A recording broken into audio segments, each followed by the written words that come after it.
What's up, guys? Chaz and Charlie. Hope you guys are having a good day today. So today I want to discuss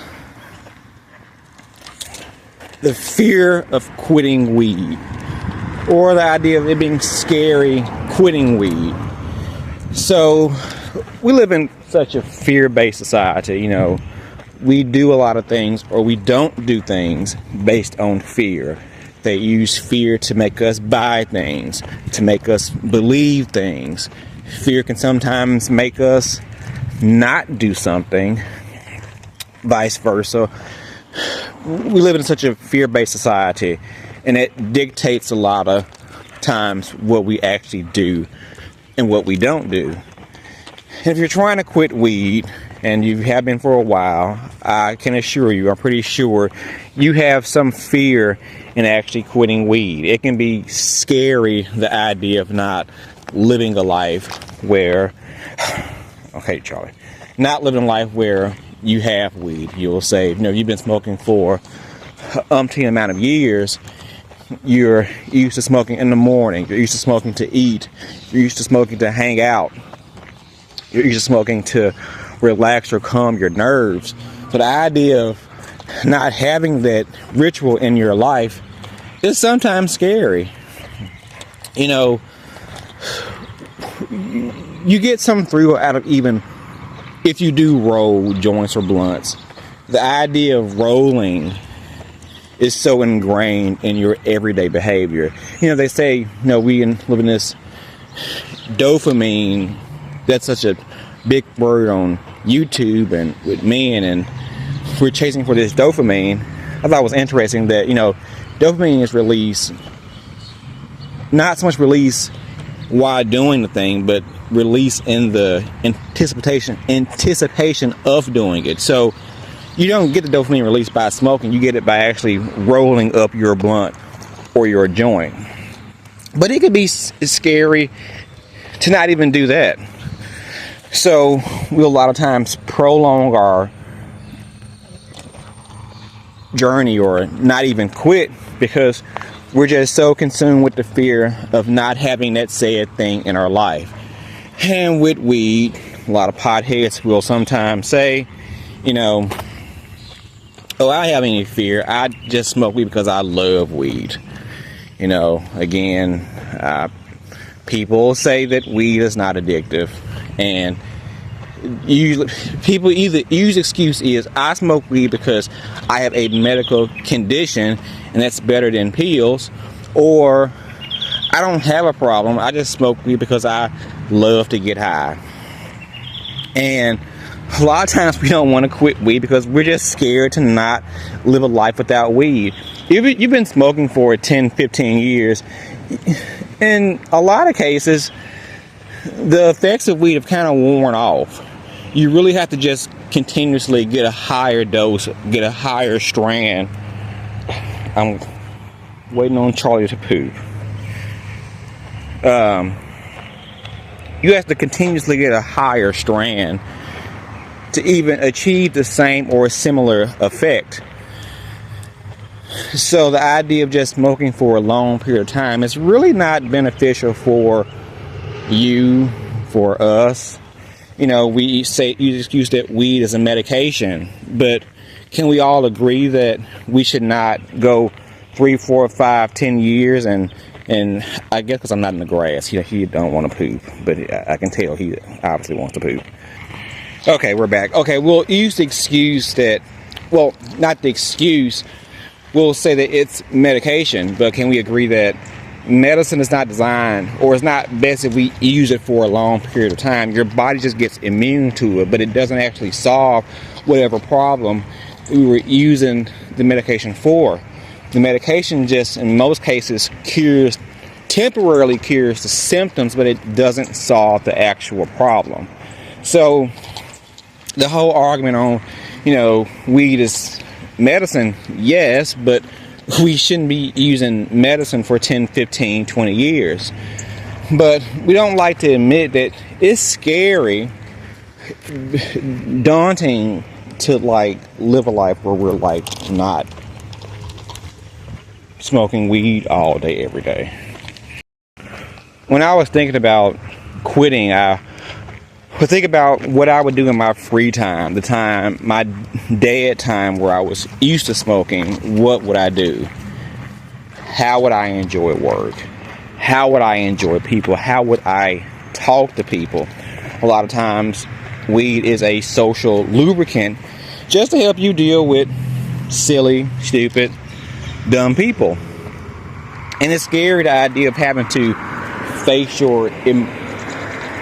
anxiety, face your emotions, face your own feelings. We don't like to face that. That's a scary thought for a lot of us.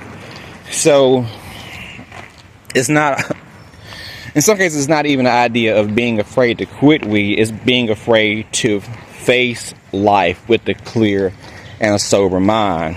But truly, weed should be used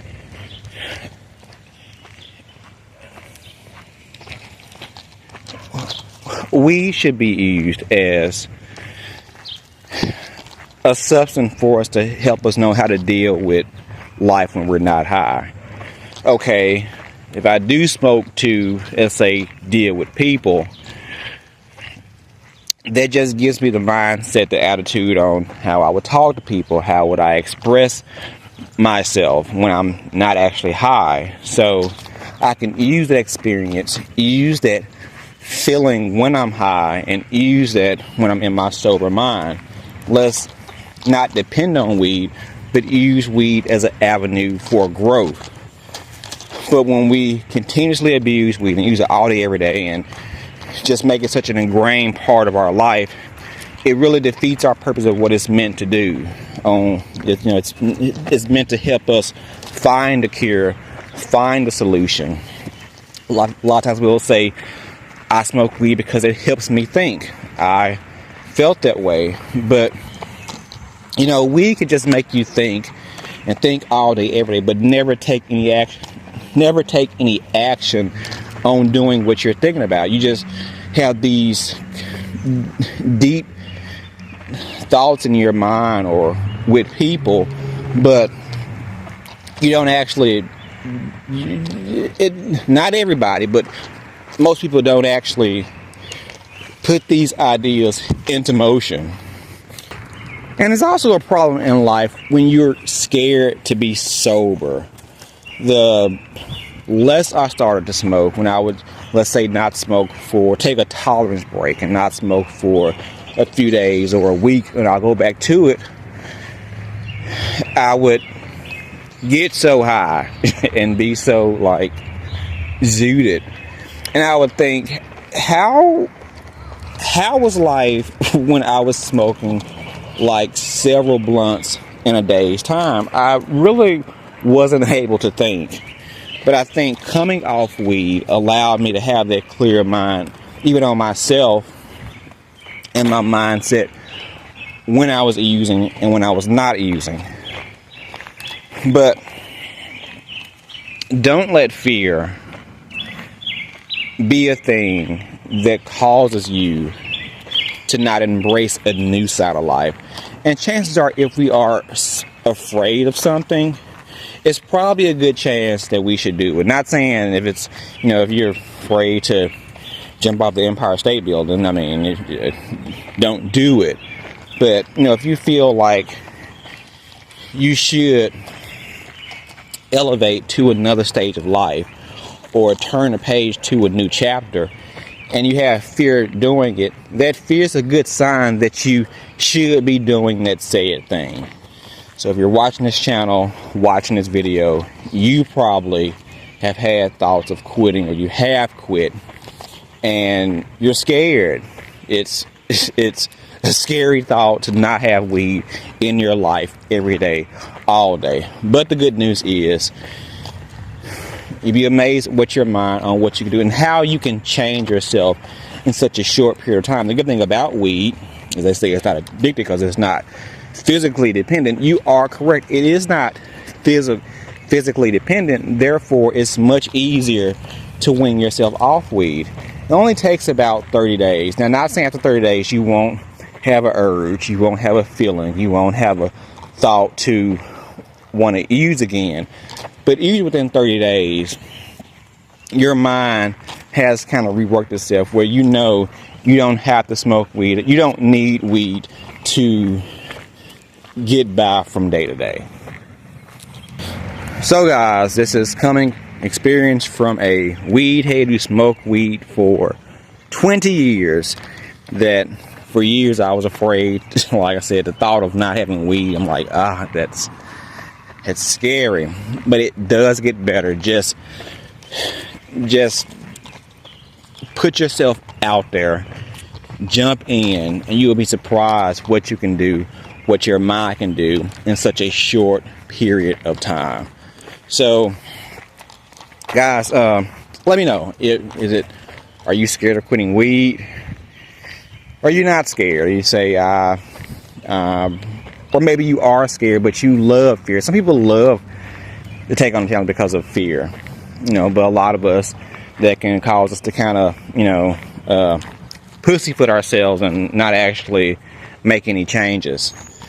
But I would like to hear what you guys think. Maybe you have different thoughts, different ideas on the topic. So until next time, guys, like, subscribe, share. Most importantly, comment below. And remember, we are all in this together. Peace.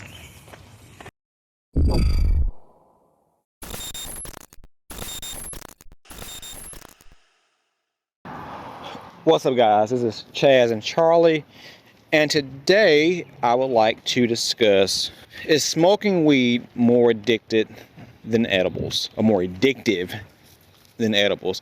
And this is kind of a open question. I don't really have a lot of experience, a lot of research or knowledge on whether this is a thing. Me personally, I think smoking weed is more addictive than edibles. And I say this because, okay, when you smoke weed, you really have two addictions. Not only are you addicted to the weed itself or the high that weed gives you, you also are addicted to the act of rolling. You're addicted to the actual tobacco, the smoking. So it's kind of two addictions wrapped into one. A lot of times people who smoke weed, sometimes can smoke cigarettes or smoke Black and Milds or so on. It is almost a double addiction. So when you think about edibles, which is kind of a newer thing, I mean, they've always been around, but I think edibles are, since with the legalization of weed, many people are doing more edibles than what they were 10, 15 years ago. But from my experience with edibles, I'm on the fence. I think because it's not addictive, because I think edibles aren't as addictive as smoking, because again, you're not smoking, it's no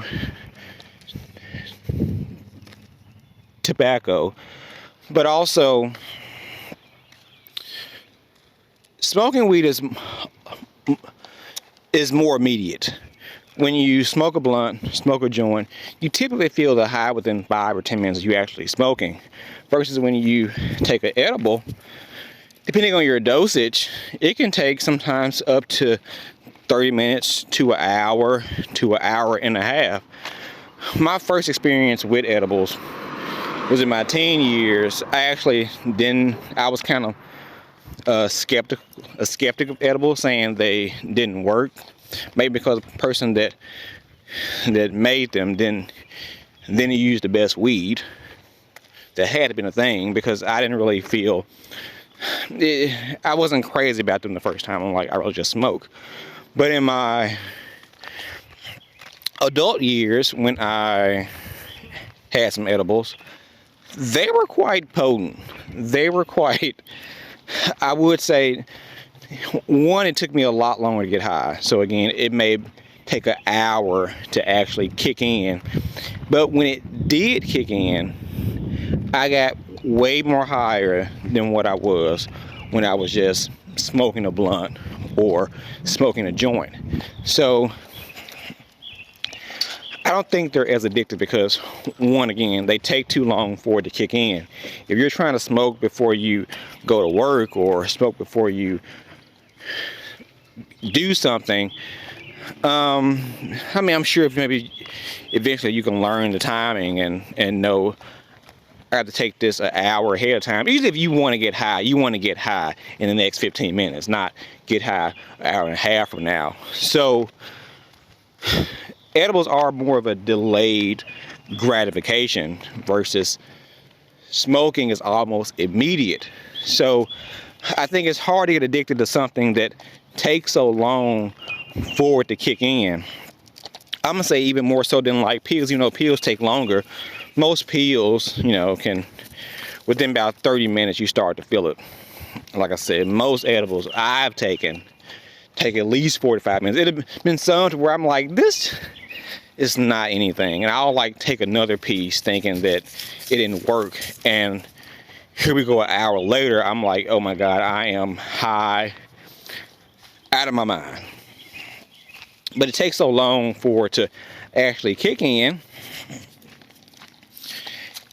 and you don't get the act of rolling and the tobacco hitting your throat, because I didn't actually like, I did like the act of smoking.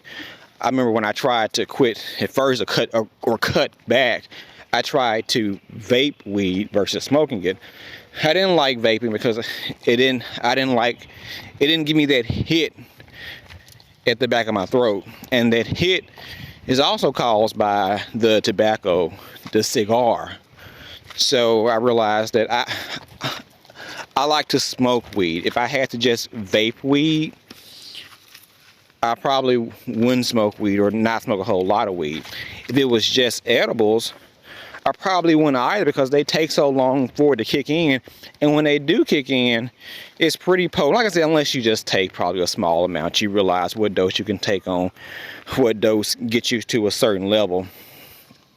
But an edible is not as ritualistic as smoking itself. So I would encourage anybody, if they're trying to quit weed or trying to cut back, try doing edibles over smoking.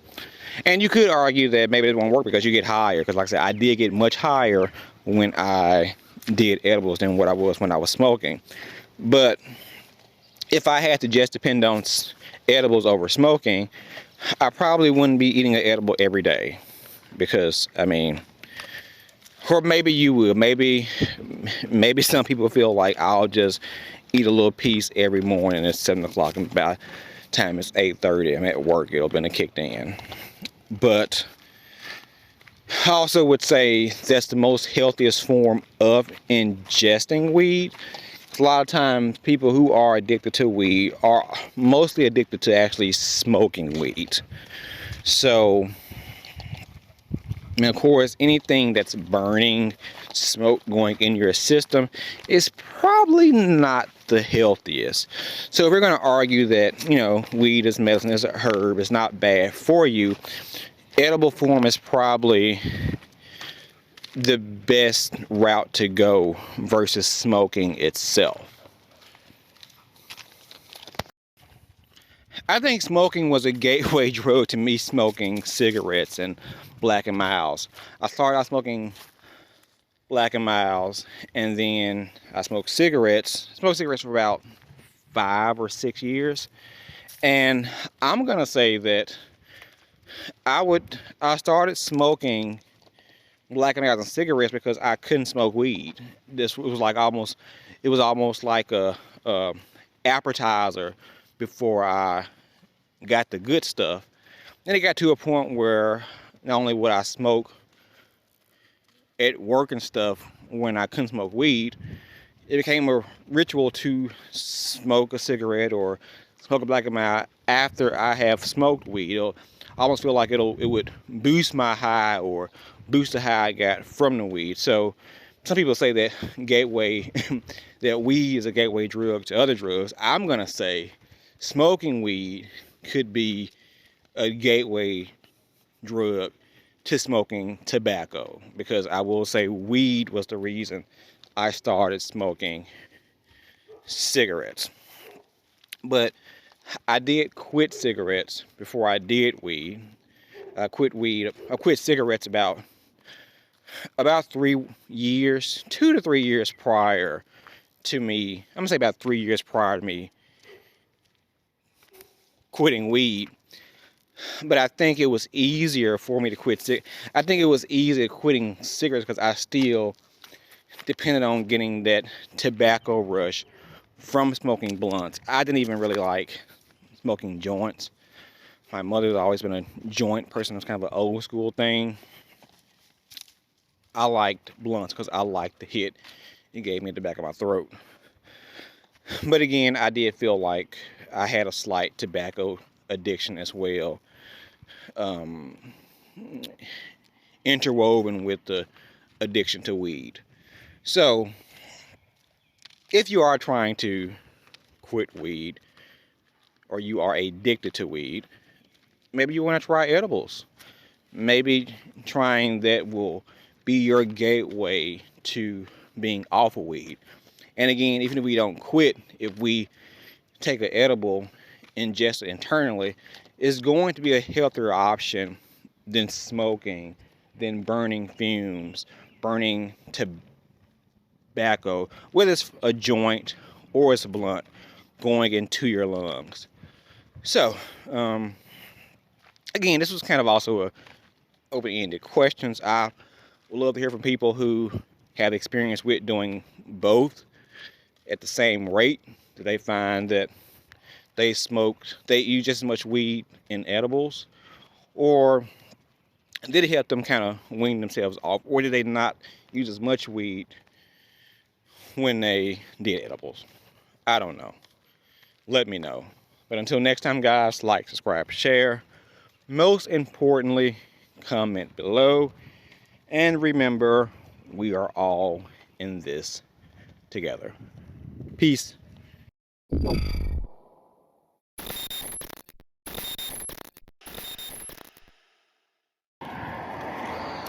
What's up, guys? It's Chaz, Charlie, and today let's discuss smoking weed to help me socially, or smoking weed to make you more social, or smoking weed as an introvert.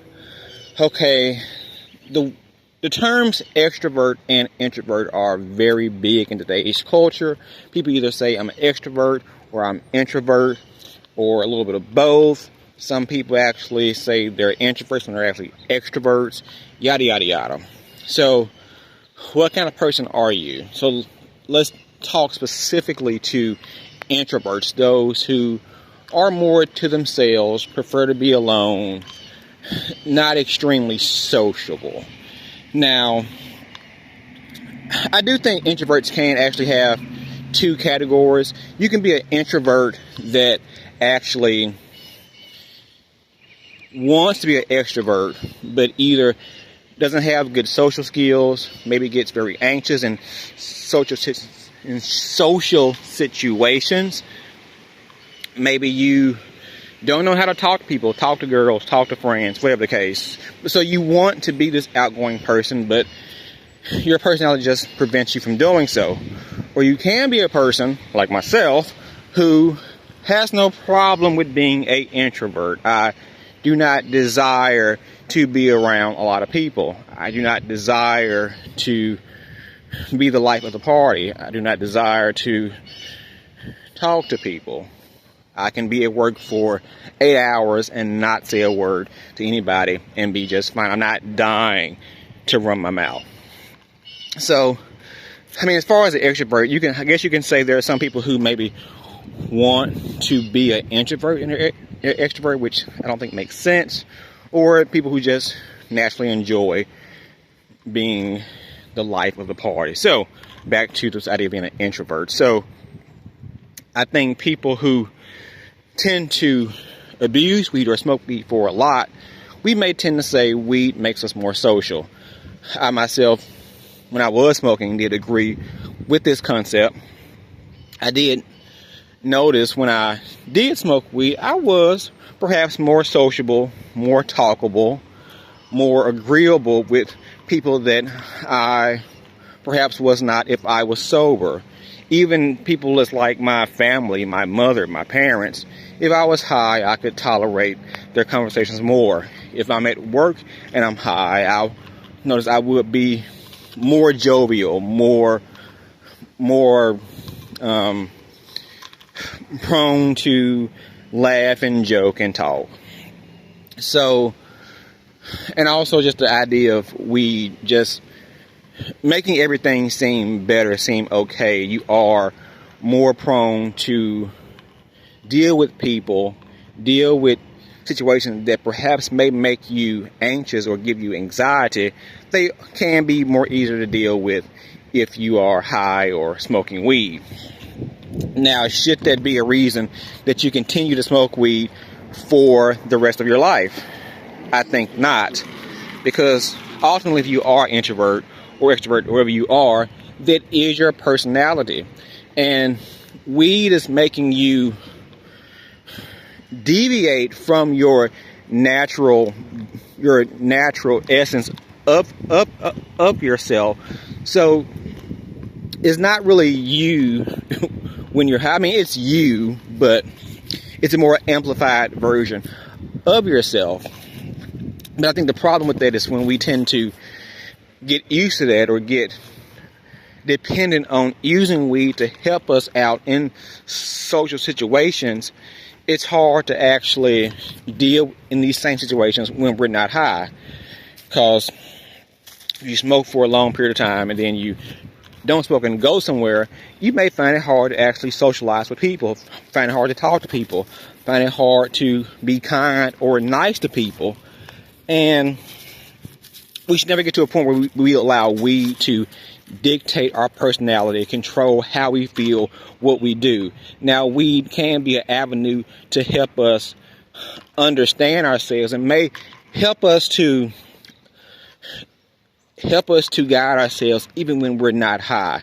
Weed is a medicine. A medicine is designed to help you get over a certain situation for a particular period of time. No medicine, whether it's herbal, whether it's from the doctor, is made to be taken for the rest of your life. It's still medicine. So if you're taking weed to help you in social situations, maybe you do need weed for a time to, give you a boost on how to talk to people, want to talk to people, and know how to deal in different social situations.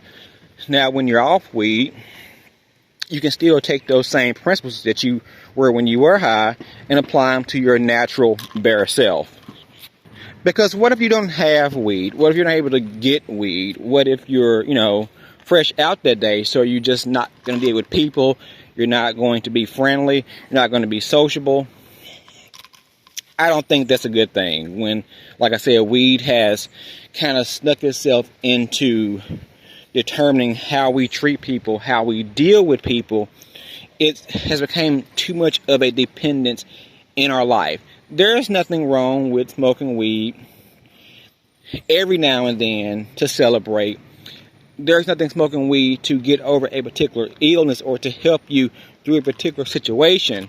But this help is designed to give you the motivation to be a better person when you're not high. It's kind of like a light form of ayahuasca. People take ayahuasca to give them this newfound realization on life, to find out about themselves. They don't take ayahuasca every day, all day, for the rest of their life. So I think we should treat weed like that. Use weed as an avenue to open our minds, open our eyes, give us a better concept or appreciation on life, and then we take that and use that in our everyday life when we're not high. We shouldn't use the excuse that I'm an introvert, I don't like people, that I should just smoke weed all day every day just to deal with people. Again, I do not care for 90% of people. I have no problem with not talking to people. I have a family, I have children, I have enough conversation with them in a day's time. I don't have to talk to people. But I do think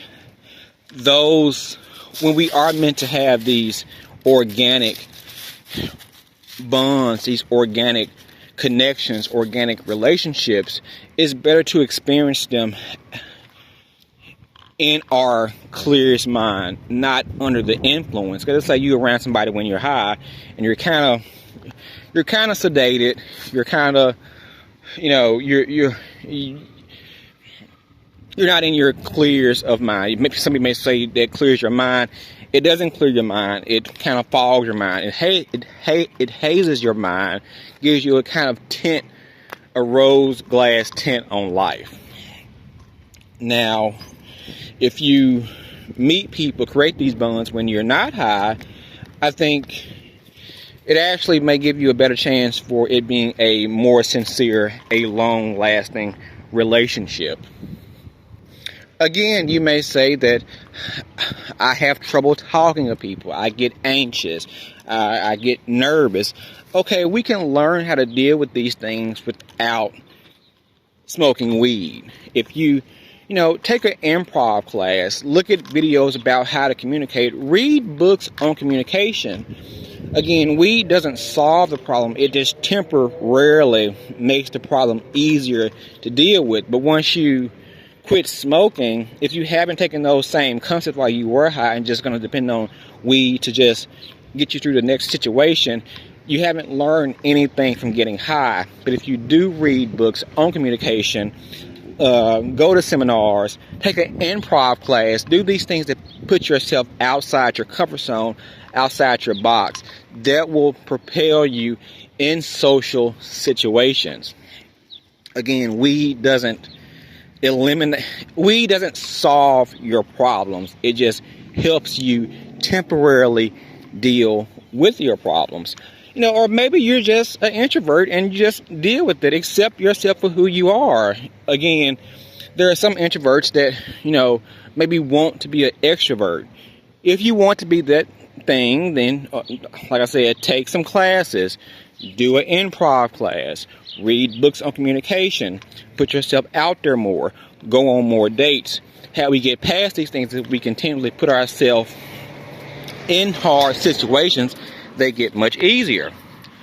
But maybe you're a person that, you just don't actually want to deal with a lot of people. Accept that. Be yourself. Maybe you're not the party goer. Maybe you're not the talker, the life of the party. Maybe you just are naturally a boring person. Embrace that. Be thankful for you are. We all are our unique individual self. So, again, we have to learn to not use weed to glass over real issues that we may be experiencing in our life, but rather to learn how to deal with them in our own clear, sober mind. So guys, what do you feel? Are you an introvert? Are you an extrovert? Do you smoke weed to help you deal with people? Since you've quit weed, have you found it harder to deal with people? Is it easier? What avenues have you taken to make yourself a more sociable person when it's not it's not natural to you and yourself? So, till next time, guys, like, subscribe, share. Most importantly, comment below. I want to know what you guys feel, what you guys think. Till next time, guys, remember, we are all in this together. Peace. Do you think it's time for you to quit cannabis? Well, I encourage you to make that transition to a new life, free from the chains of weed addiction. It's up to you to make that change, but sometimes we may need a little guided help. So I created a 30-day guided journal to quit cannabis. This journal helps you go through a 30-day process to create a new life. I am a strong believer of people helping themselves, but without being told what to do like a child. But we do need to be steered in the right direction sometimes. Each day focuses on a thought or idea for that day and prompts you to write down your own thoughts and your own reasons. This will help you understand yourself and your addiction. By the end of the 30 days, you will see a clear path on how to create a new life of marijuana sobriety. If you need the motivation to take control like I did, please visit Amazon to purchase the 30-day guided journal to quit cannabis. Your future self will thank you.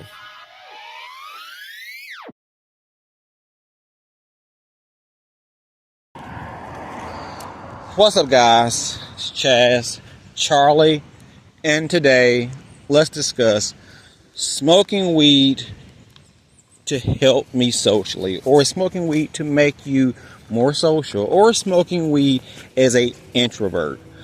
Okay, the terms extrovert and introvert are very big in today's culture. People either say I'm an extrovert or I'm introvert, or a little bit of both. Some people actually say they're introverts when they're actually extroverts, yada yada yada. So what kind of person are you? So let's talk specifically to introverts, those who are more to themselves, prefer to be alone, not extremely sociable. Now, I do think introverts can actually have two categories. You can be an introvert that actually wants to be an extrovert, but either doesn't have good social skills, maybe gets very anxious in social situations. Maybe you don't know how to talk to people, talk to girls, talk to friends, whatever the case. So you want to be this outgoing person, but your personality just prevents you from doing so.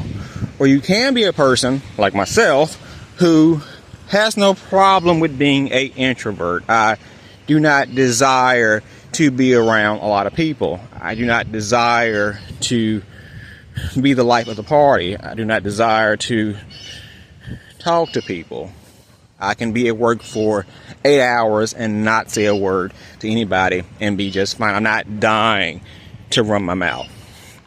So, I mean, as far as an extrovert, I guess you can say there are some people who maybe want to be an introvert and they're extrovert, which I don't think makes sense, or people who just naturally enjoy being the life of the party. So back to this idea of being an introvert. So I think people who tend to abuse weed or smoke weed for a lot, we may tend to say weed makes us more social. I myself, when I was smoking, did agree with this concept. I did notice when I did smoke weed, I was perhaps more sociable, more talkable, more agreeable with people that I perhaps was not if I was sober. Even people that's like my family, my mother, my parents, if I was high, I could tolerate their conversations more. If I'm at work and I'm high, I'll notice I would be more jovial, more prone to laugh and joke and talk. So, and also just the idea of weed just making everything seem better, seem okay. You are more prone to deal with people, deal with situations that perhaps may make you anxious or give you anxiety. They can be more easier to deal with if you are high or smoking weed. Now, should that be a reason that you continue to smoke weed for the rest of your life? I think not, because ultimately if you are introvert or extrovert, wherever you are, that is your personality, and weed is making you deviate from your natural essence of yourself. So it's not really you when you're high. I mean, it's you, but it's a more amplified version of yourself. But I think the problem with that is when we tend to get used to that or get dependent on using weed to help us out in social situations, it's hard to actually deal in these same situations when we're not high. Because if you smoke for a long period of time and then you don't smoke and go somewhere, you may find it hard to actually socialize with people, find it hard to talk to people, find it hard to be kind or nice to people. And we should never get to a point where we allow weed to dictate our personality, control how we feel, what we do. Now, weed can be an avenue to help us understand ourselves and may help us to guide ourselves even when we're not high. weed is a medicine. A medicine is designed to help you get over a certain situation for a particular period of time. No medicine, whether it's herbal, whether it's from the doctor, is made to be taken for the rest of your life. It's still medicine. So if you're taking weed to help you in social situations, maybe you do need weed for a time to, give you a boost on how to talk to people, want to talk to people, and know how to deal in different social situations. Now, when you're off weed, you can still take those same principles that you were when you were high and apply them to your natural bare self.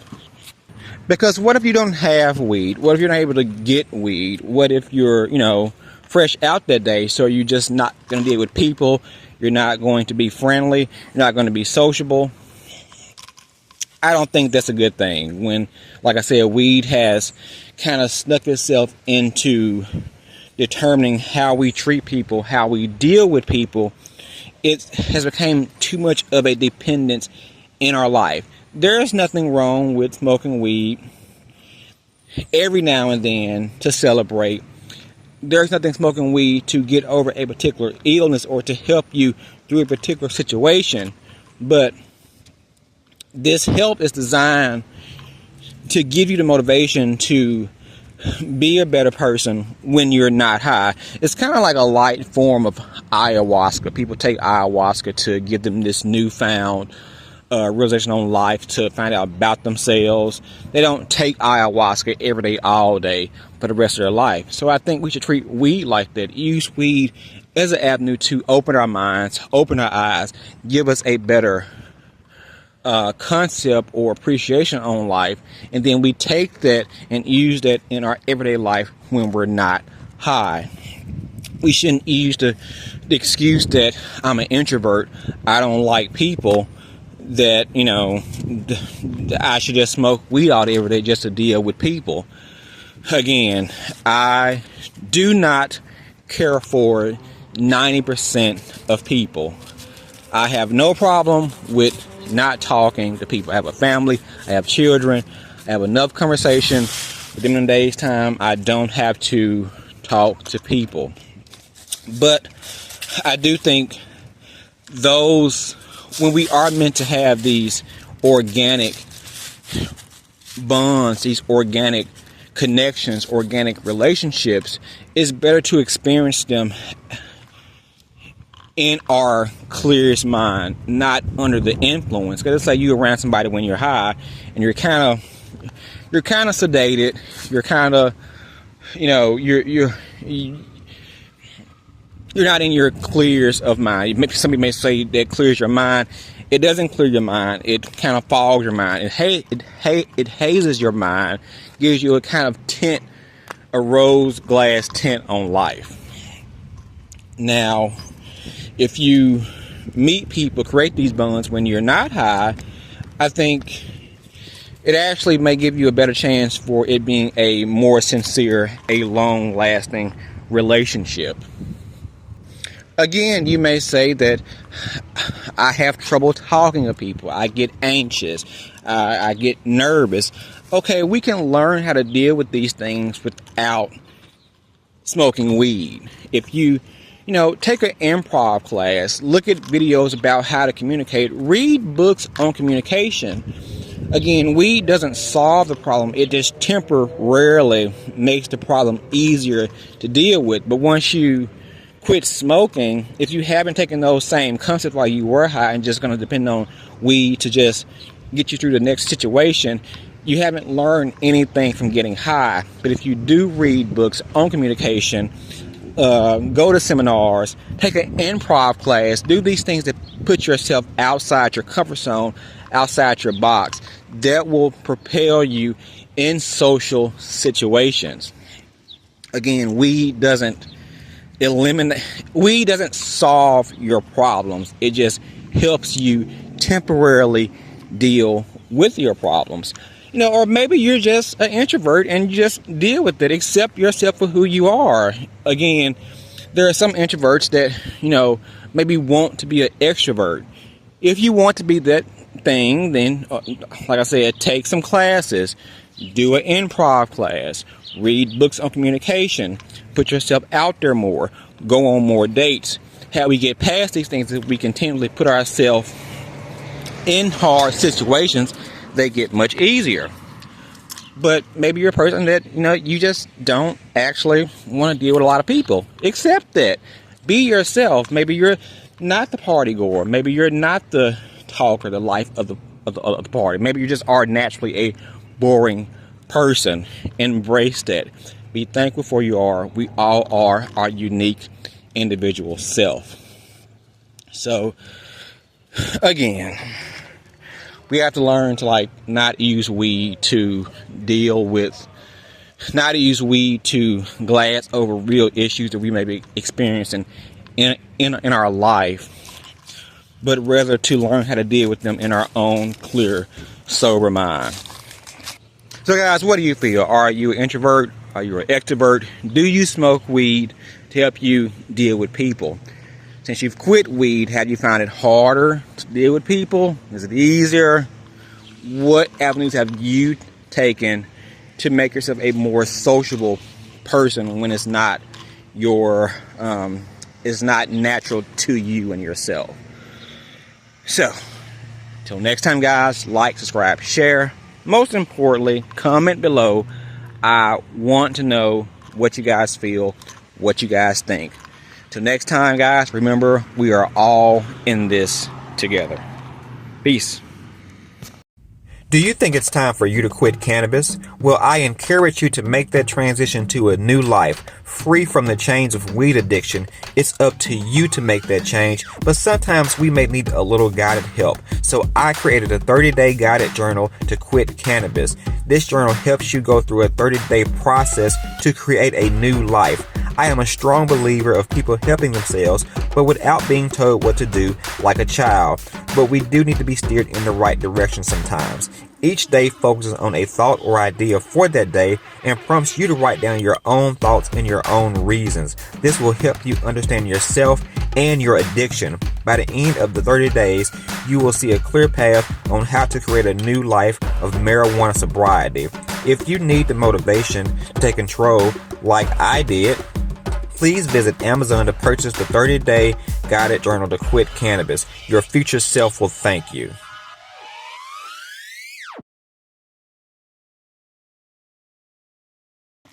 What's up, guys? Chaz, Charlie, and today we're going to discuss, am I weird? Am I lame? Am I the black sheep because I want to quit weed? Now, it's 2024, and weed is the most acceptable it has ever been in history. It's legal in many states. It's more of a social thing. It's not the same thing it was back, let's say, it's not even 10 years ago, but especially 10, 20, 30 years ago. Everybody smoked weed, from your parents to your friends to whoever. So weed is so socially acceptable now. If you do get to a point where you're like, I want to quit weed, or I feel like I shouldn't smoke weed, you actually may feel pressured, or should I say, feel pressure to continue to smoke weed. It make you feel like, okay, why do you want to quit? It's not a big deal. It's not like alcohol. It's not like narcotics. That's lame, but you want to quit weed. It's just a herb, just a plant. What, are you weak-minded? All these things are put in our face if we're trying to quit, especially in a group that may continue to still smoke weed. So you may find yourself in a point in life where it's eating at you that you are smoking weed and you want to quit. And you may be around a group that, again, smokes weed, and they may make you feel like a black sheep for you wanting to quit. Because you going against the grain is always going to present some type of resistance for yourself, and also resistance against those around you. And I will say, we shouldn't be so compelled or so motivated by others around us. We are our own person. We do live our own life. And Peer pressure starts in high school, but it can continue on until all points of your life. And not only are we dealing with peer pressure with our friends or our immediate circle, we are peer pressure by the media, by society. We have stars, media, television that also promotes weed as being this social acceptable thing. People may say that it's a attack, a war on drugs against weed. I don't think that really weed falls into that category. We know that even though alcohol is legal, most people know if you drink every day, that's not good for you. We of course know if we get into narcotics and get addicted, that's not good for us. But if we smoke a blunt or a joint or a bong or an edible every day or every other day, that's fine. That's not a big deal. It's not going to really send your life into this spiral. Therefore, when you are in a position that you want to quit weed, you may be alone. Most people who get addicted to weed will continue to smoke their whole life. And I think now, of course, that weed is legal in many states, just like alcohol is, we don't see it as a major thing. If it's been legalized, then it must not be a bad thing. I do think they have made weed legal on purpose, because although it doesn't, of course, doesn't wreck your life like things like alcohol, narcotics, I think it does dumb us down, keeps us blinded, keeps us numb, keeps us distracted. We have so much going on in the world today, from politics to agendas to whatever. It's a lot of stuff that they want us to be distracted from. So why not throw some weed into the mix? If you smoke some weed, it may make you look deep into something, but you still have a pretty carefree attitude about it. So anyway, as a side note, you may be in a time where you want to quit weed, and people are saying, like, you're weird, like, you're lame, like, you've been smoking all this time, then, why quit now? When you are changing and people feel you changing and you're not the same person you were, people do want to keep you in that same position because they're in that position. Nobody wants to be alone. So they don't want to be alone smoking, weed with themselves, and you don't want to be alone saying that, I don't want to smoke weed anymore. But I think if you are having that contemplation in your life, in your head, you're having it for some kind of reason. If I have to think about it, if I don't just do it and just am carefree about it, if I still have this small person on my shoulder saying, I shouldn't be doing this, you probably shouldn't be doing this. And we shouldn't let our friend circle dictate how we feel about that. And I'll tell you, if your friends make you feel bad about quitting weed, or if that actually becomes a disconnect for you and your friends, and that's the main thing that keeps y'all in common, it's time for y'all to probably, distance yourself anyway. We always want to feel a part of some type of group. We do want a sense of community. And if we have been in a position where we have been in a circle that put weeds on this pedestal, it may feel scary or lonely to break yourself away from that. And when you're the lone wolf and nobody's doing what you're doing, you can also kind of fool yourself and say, well, maybe it's me, maybe I am being lame. So a lot of times we will stun our own growth because we're afraid of what people might say, what people might think, what people might do, I guess. More so what people might think, because I don't know what they would do to you if you didn't smoke weed, but I guess not be your friend. And if that's the case, then they probably weren't your friend in the first place. Or you may be in a position where your family smokes weed, your parents smoke weed, and you say, well, if they do it and I'm, is it me? Maybe I'm making a bigger deal out of this than what I should. And then what I realized after I did quit, when I did make this channel, I was not aware of so many people who actually was, I guess, against people who are ex-weed smokers, or against people who say weed is addictive. Some people say, a lot of people say weed is not addictive. If you want to just quit, just quit.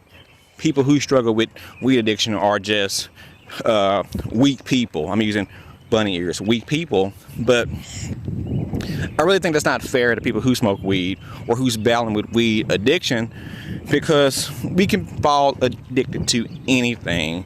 And it's just so weird that when you do say, I want to quit weed, they're like, okay, like, who wants to quit weed? Like, is it really messing with your life that much to, you have to quit? But don't let people shame you out of getting to another level. We should all be trying to be a different person than what we were yesterday, last week, last year, 5 years ago, 10 years ago. And also, with me personally, I got tired of being labeled the weed head. You'll see somebody from 10, 15 years ago, and they're like, you still smoke weed? And I'm like, why is that the first thing that you associate me with? I got tired of being labeled as a weed head, something so insignificant being linked to your personality, your persona, your whole identity. So you may want to quit weed because you just don't want to be known as the weed head anymore. And people may actually label you lame or uncool or a square or a dub because you don't want to be your same self that you were in your early 20s and your teens. So if you are on this journey, if you are trying to quit weed, you feel alone, if you feel alone, maybe I actually like to feel alone. There are times that you may question yourself, and I'll say, is it me? Am I making a big deal out of it? But in most cases, if you are going against the grain, if you are going against what the majority is doing, you're probably doing the right thing. There are going to be more and more people smoking weed. Weed's only going to get more and more acceptable, seeing that this newer generation is all about anxiety and depression and needing help and wanting crutches and wanting excuses. And weed being legalized, weed is only going to get more use. Should I say? Maybe that's not the best way to say it, but even my wife told me, she was like, when I was going to make the channel, she was like, do you think people want to hear that? Because people, who is quitting weed now? People want to smoke weed, which, she is correct. But there will be a small select of people that are recognizing for themselves, maybe this isn't the best avenue. And I want to speak to those people. So guys, if you are on your journey, you're alone, you're trying to quit, folks are saying you're lame for quitting, what do you feel? Is it easy for you? Is it hard for you? I would like to know. Please comment below. Until next time, guys, please like, subscribe, share, and remember, we are all in this together. Peace.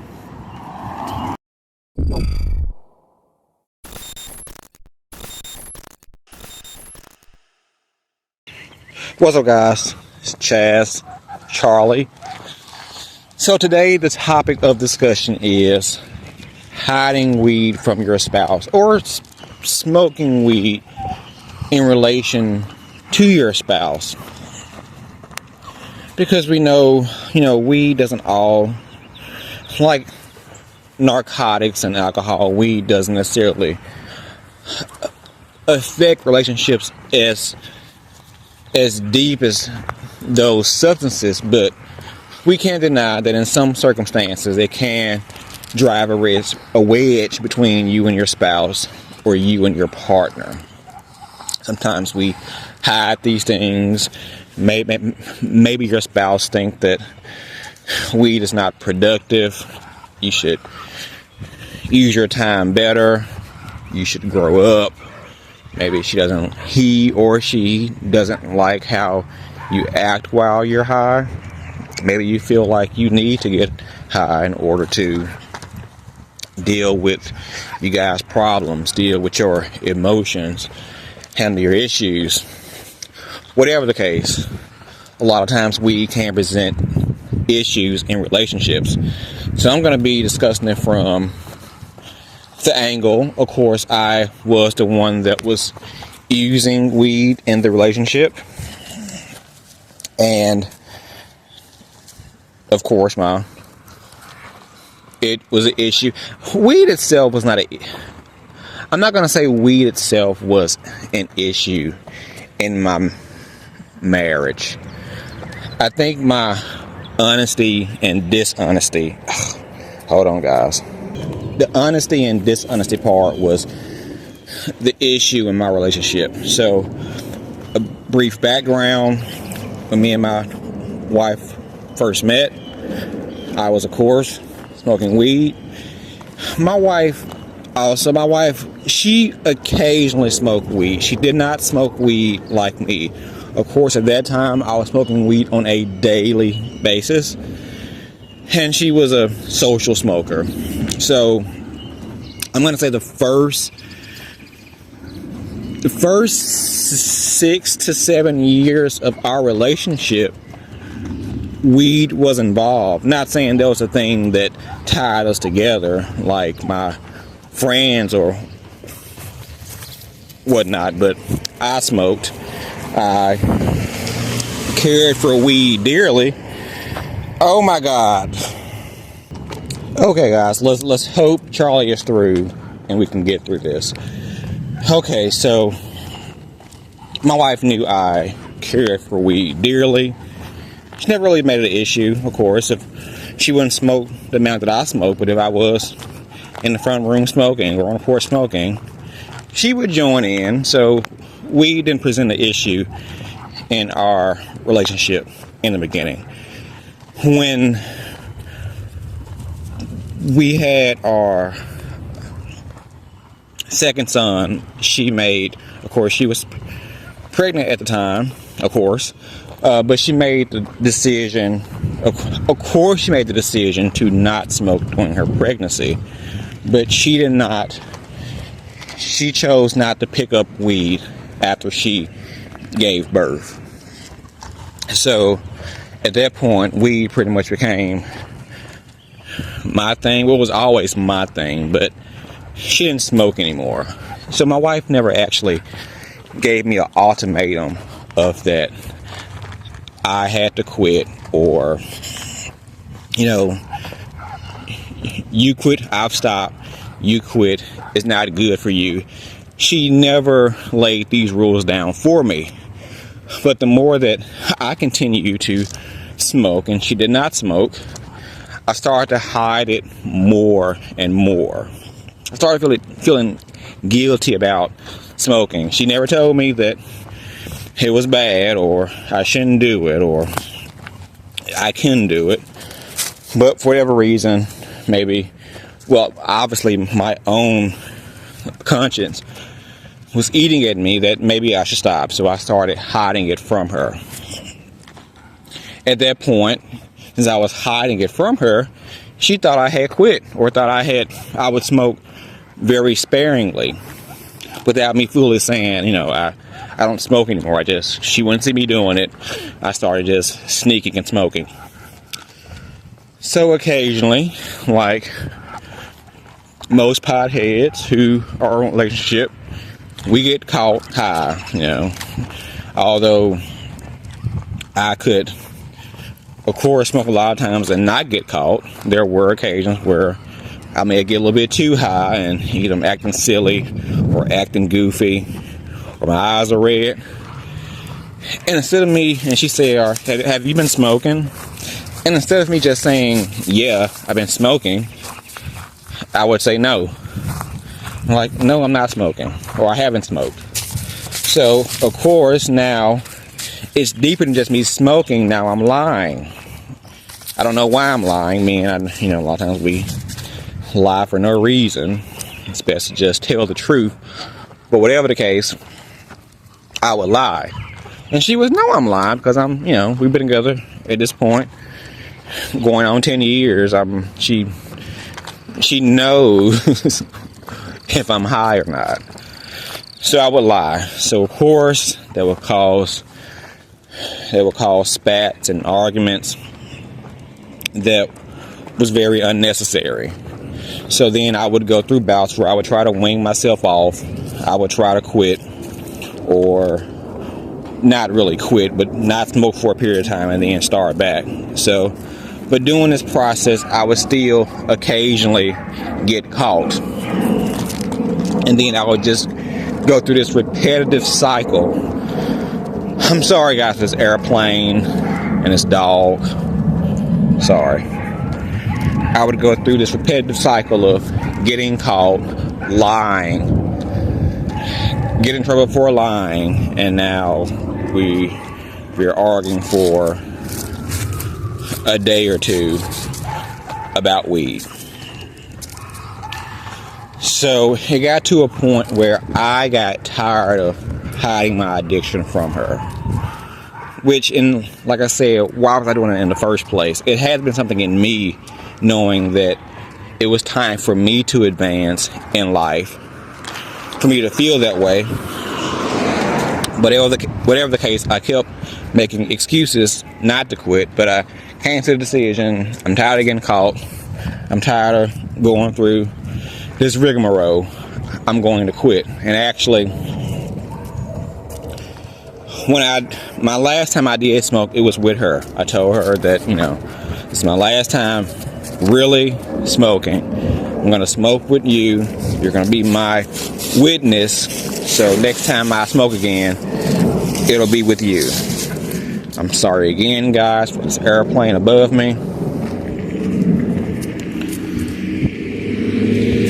But I'm going to speak to maybe the people who you're not the one that's smoking weed, and it's your partner. And y'all may have these back and forth spouts. You may get extremely frustrated and lash out on the person. And although I do think you should definitely, if you feel in relationships, if you feel a certain way about a said thing, you should not keep secrets. You should let that person know how you feel about X, Y, and Z. But we can get to a point where we will beat a dead horse.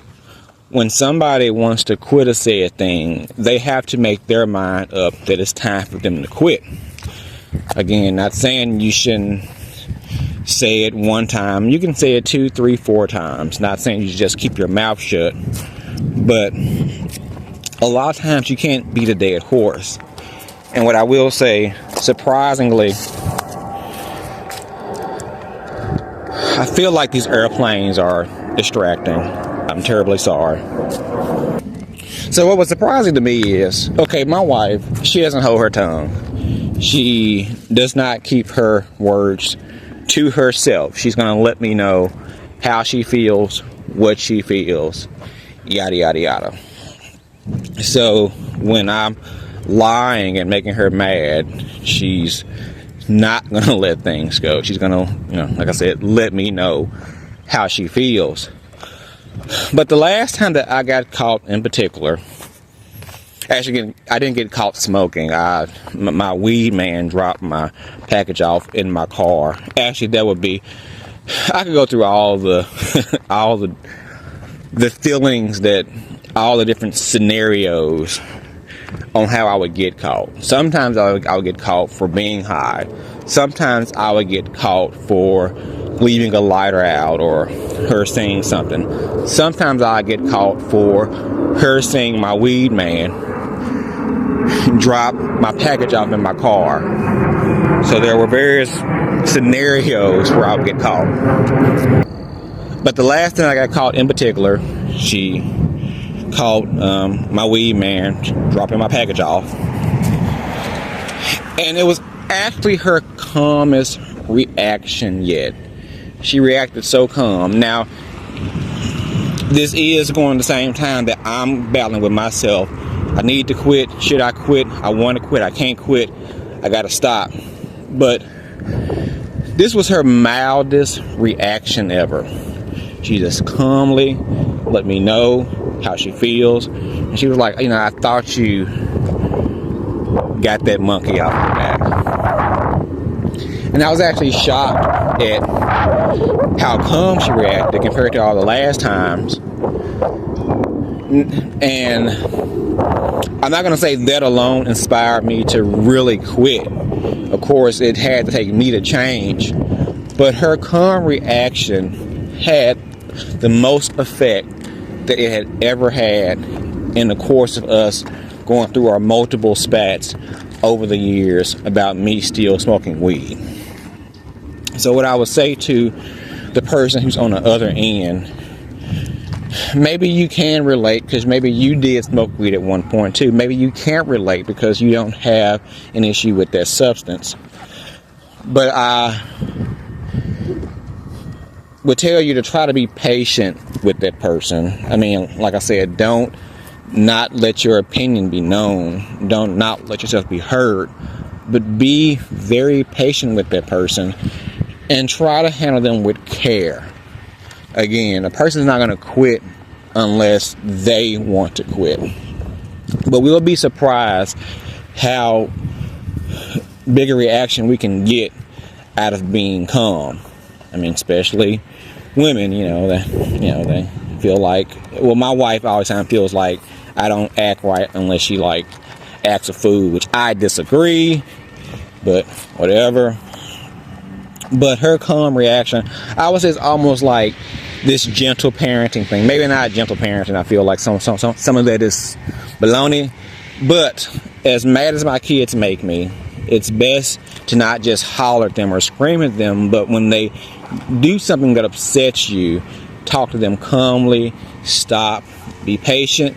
And although I don't want to admit that works, a lot of times it does work.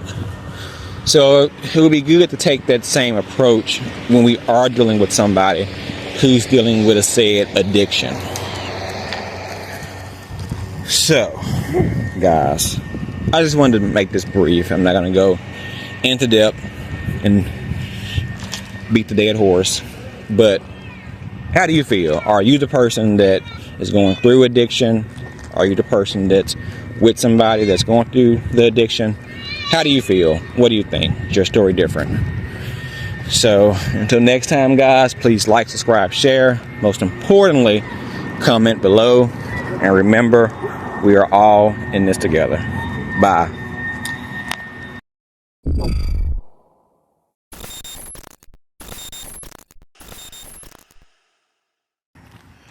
What's up, guys? It's Chaz, it's Charlie. And today I would like to discuss, is smoking weed really a big deal?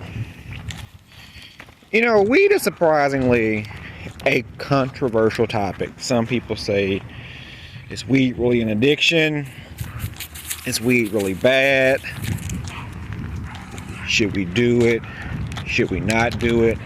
Some are totally against it. Some are totally for it. It's really all over the spectrum. And what I would say about this is, first of all, this channel is not created to attack weed. I do not think weed itself is a horrible thing. I am very aware that it's a better alternative than traditional medicine. I understand it has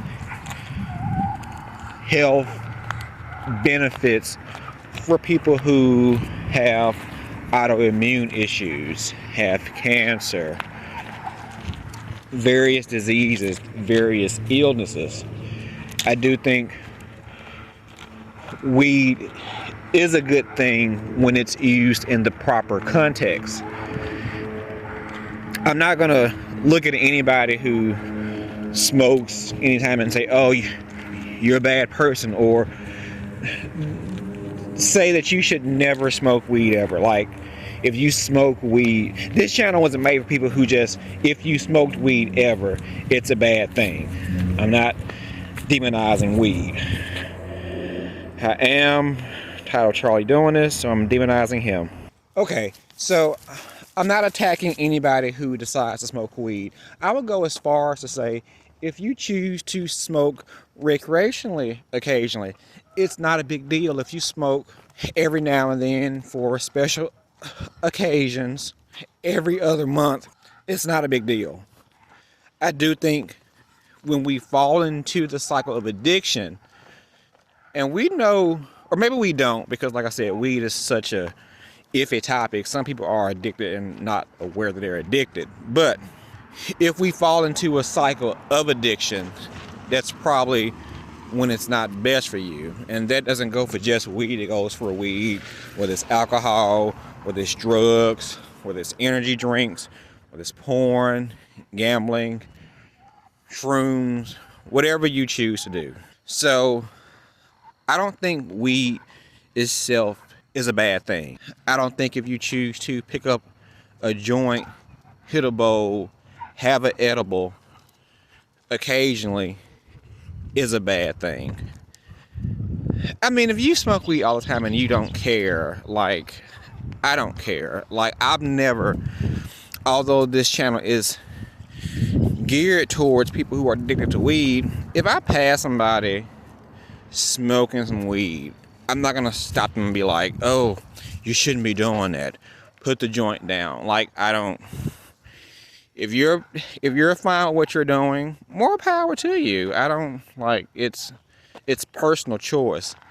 And I do think the idea of, is smoking weed best for you, is your personal preference. And I think you know truly if it's something that's good for you. I've discussed that I still drink alcohol occasionally. There is no debate on whether alcohol is an addictive substance. But I can drink, I cannot drink. Or I will say I can drink and not get addicted to it. I can drink and just do it occasionally. Whereas weed, it's not the same for me.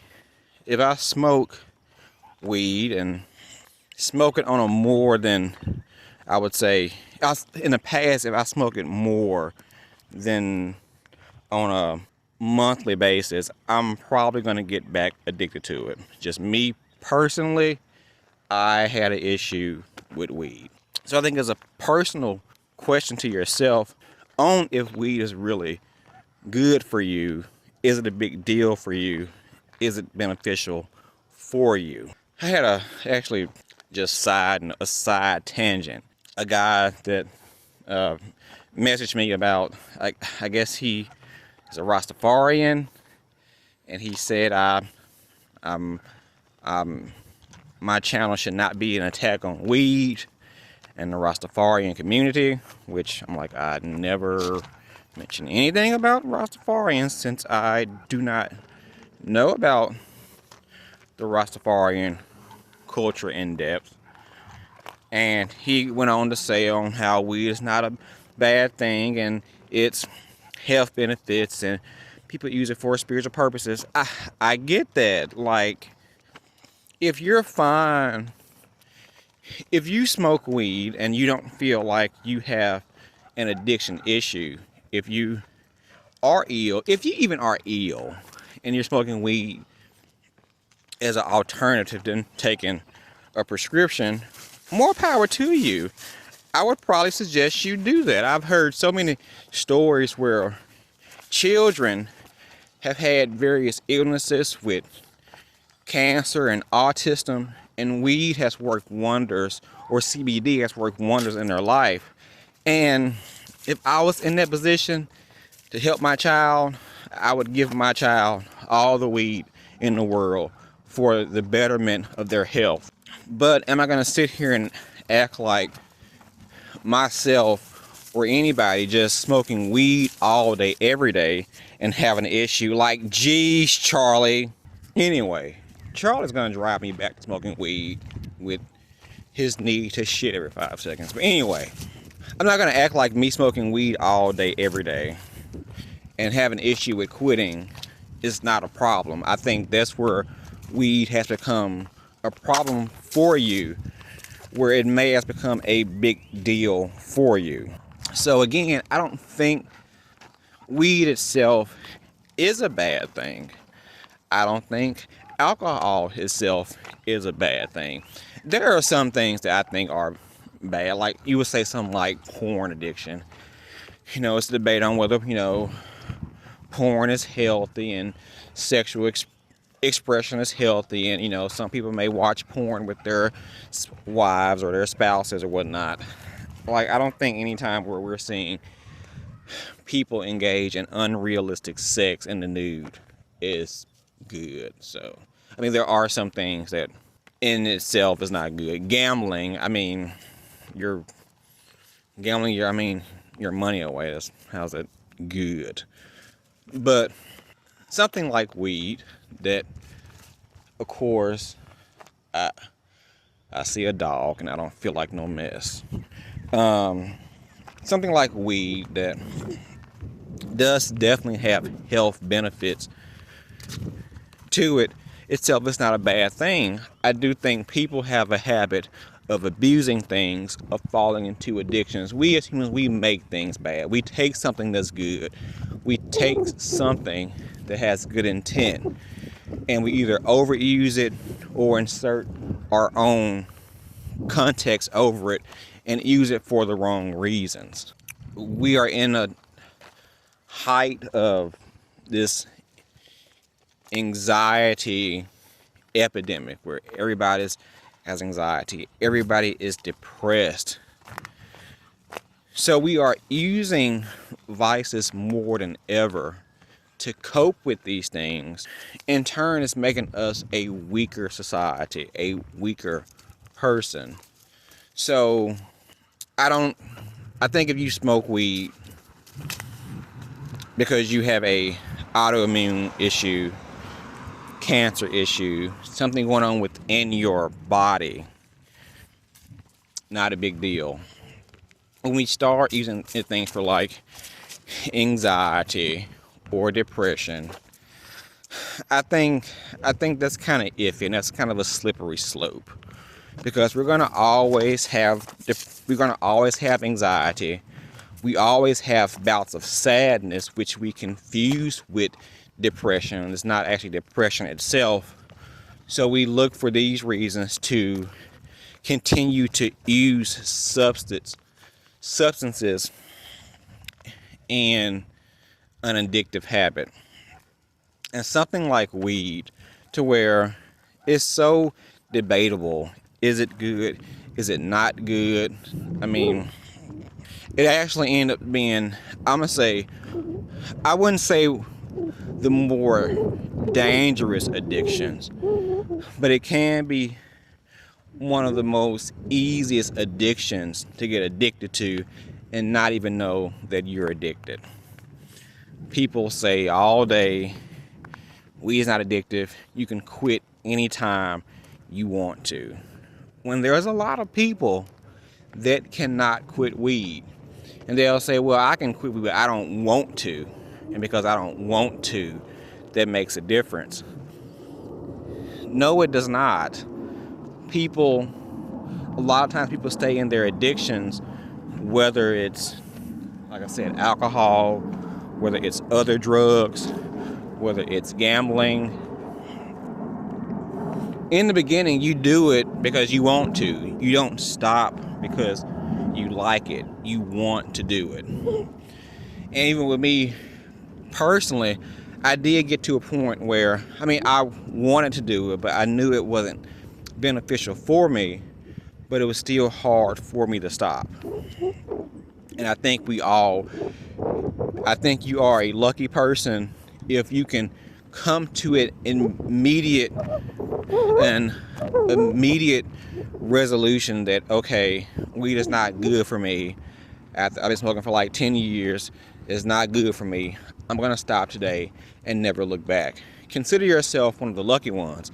But many people who have been smoking for a long period of time, it's not as easy as saying, it's not good for me, I'm just going to quit. We get so used to the habit, so used to the act of rolling, the act of smoking, that becomes hard for us to actually let go.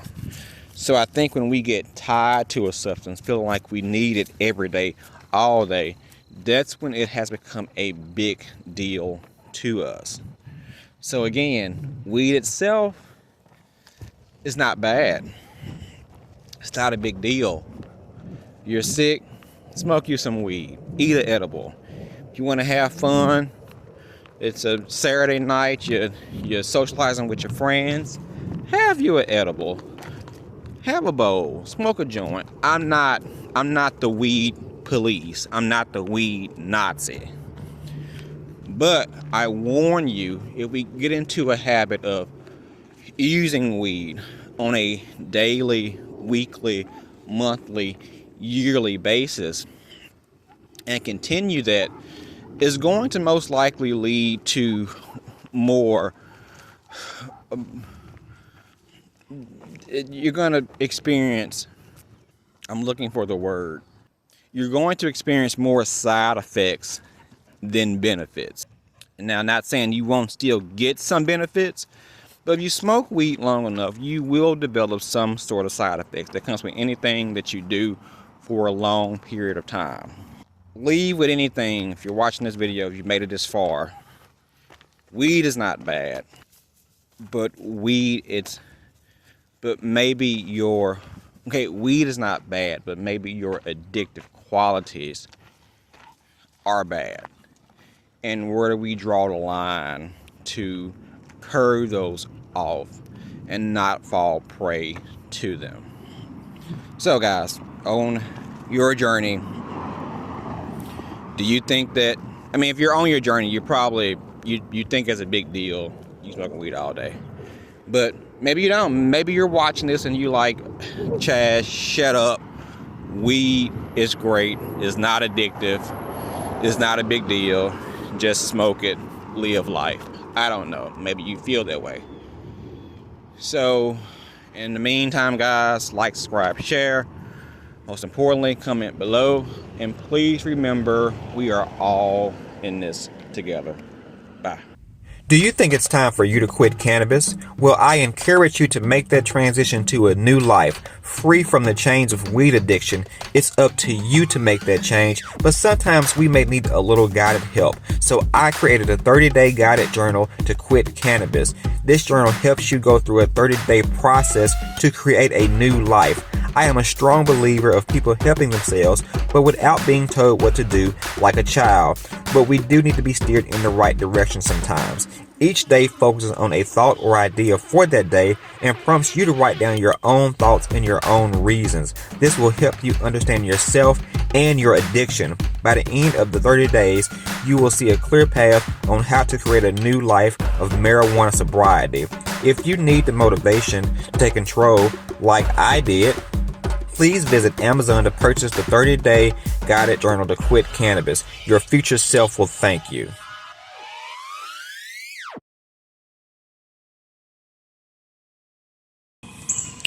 What's up, guys? Chaz and Charlie, and today we are going to discuss your relationship with weed after addiction, or maybe we should say redefining your relationship with weed after addiction. So whatever journey you're on, whether you've been off weed for 3 months, 6 months, a year, 2 years, 5 years, 10 years, you may come, go through different thoughts in your mind.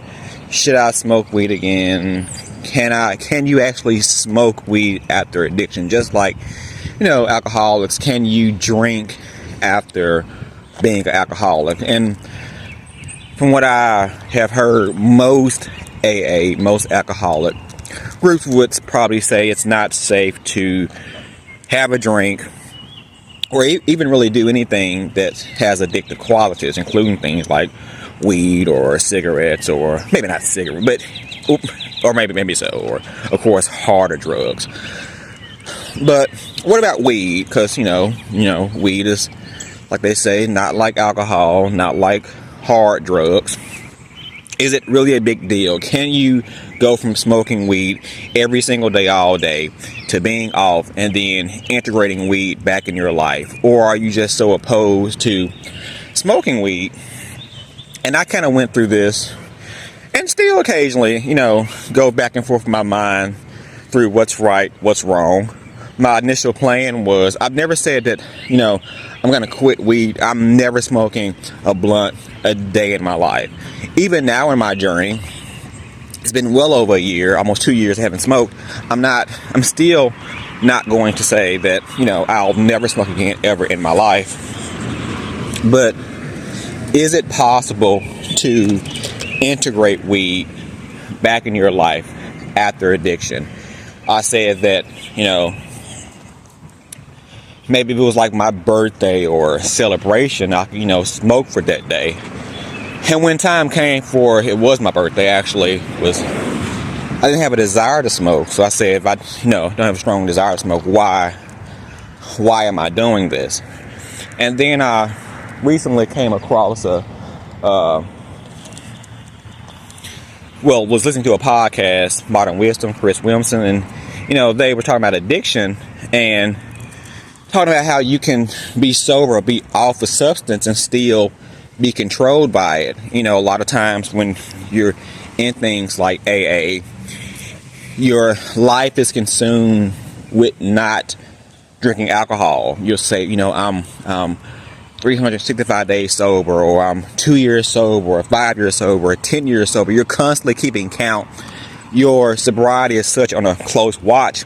So in a sense, it still kind of controls your life. You're not able to, you don't want to put yourself in certain situations because you feel like, what if I relapse, or what if? And in a sense, and they say that he was saying that maybe this thing is still controlling your life, which I partially agree with that. I do feel like true sobriety, true overcoming the addiction is, one, you should be able to be around a substance and not be tempted. You can be around people who smoke weed or see it and not be like, oh, I'm afraid I'm going to smoke. That if you're truly over that, that shouldn't be a thing.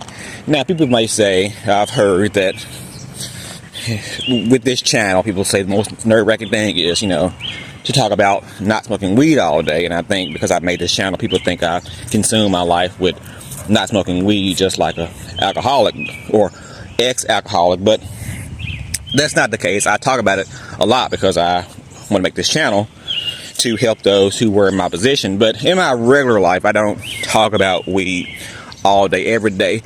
But I do still feel a slight connection to weed. If I see weed, if I smell weed, I'm not so much tempted like, oh, okay, I think there's different variables of this. Okay, short story, am I tempted to still smoke weed? No. But it differs depending on what I come across. Okay, for example, if I see somebody who was like my old self, like my old friends or my relatives or my mother, that still smoke weed every day, all day, I don't miss that.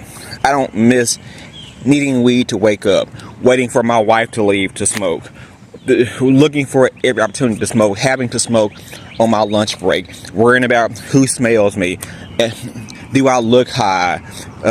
Where's the weed man? He isn't answering. Would I get? I don't miss that. I enjoy the freedom I have. Weed not controlling my life. So, do I miss having weed on a daily basis? No. Oh, hold on, guys. So, no, I don't miss being addicted to weed. Now, when I see people who, whether they're just when I see people smoking leisurely, maybe those who are not addicted, and honestly, I don't, and I'm going to say maybe I see most of this probably on things like YouTube or vlogs that, may talk about it. So, I mean, honestly, I don't know if they actually are addicted or they're just saying that, but I do sometimes slightly envy those who are able to enjoy weed on a non-addictive level. I do think weed is like alcohol for a non-alcoholic. I'm not opposed to drinking. I think there's nothing wrong with having a drink in a social situation that, brings joyous good times. I don't think we should drink every day, or, of course, drink every day all day. I'm not promoting drunkenness, but an occasional drink in the environment of celebration or social interaction, I don't think it's a big deal. I think it can be a helpful lubricant to make the time be a little bit better. Same thing with the weed. I don't think smoking a joint, is in the same way is a bad thing.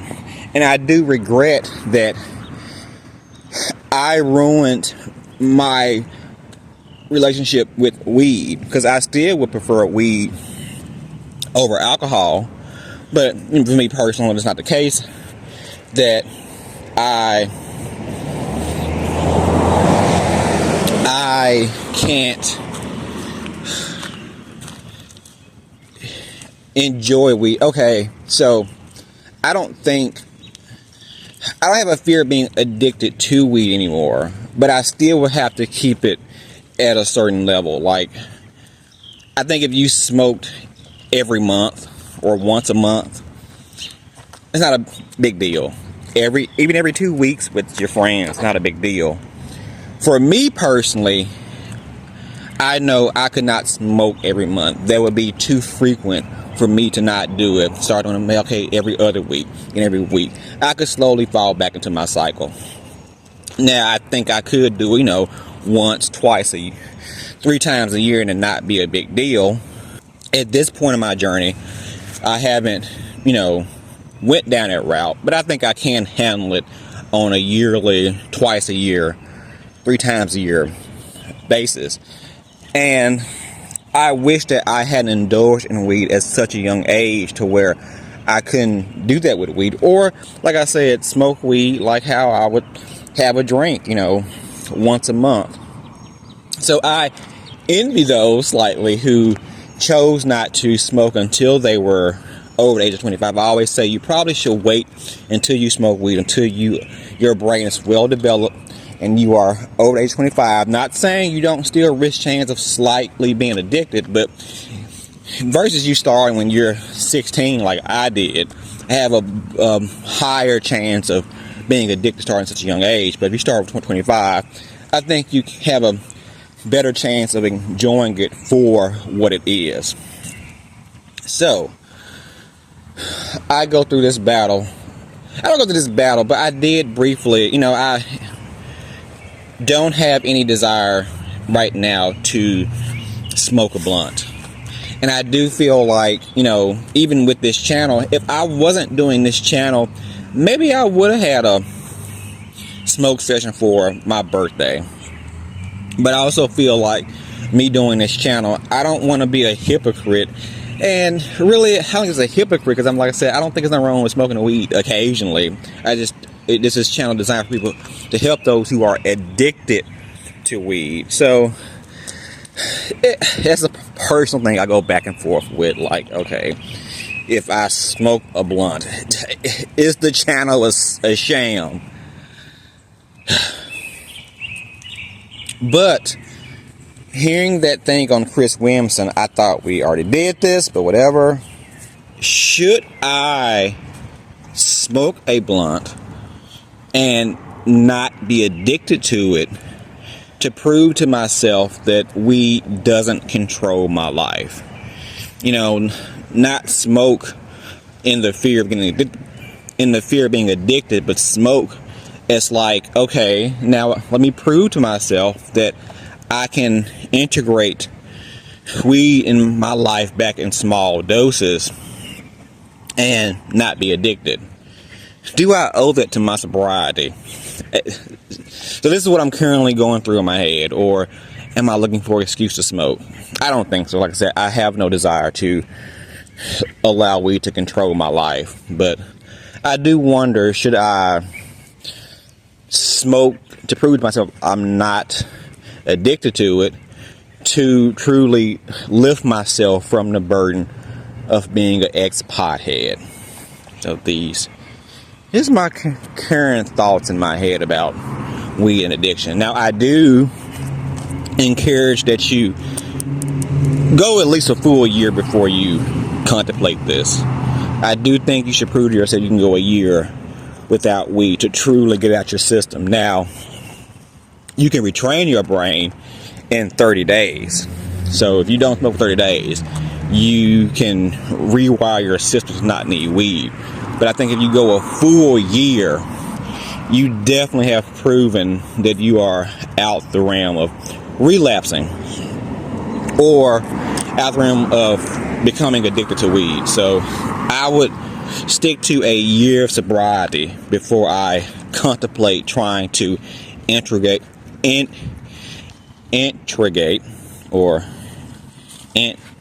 don't know, it sounds weird. Integrate weed back into your life. So guys, if you are on your sobriety journey, what do you think? Have you brought weed back in small doses? Did you try that and you became back addicted to it? I've heard some cases where people do that and actually not like the act of being high or not like the feeling once they tried it again. So it can differ from person to person. So what do you guys think? So in the meantime, guys, like, subscribe, share. Most importantly, shut up, dog. Comment below. And remember, guys, we are all in this together. Peace.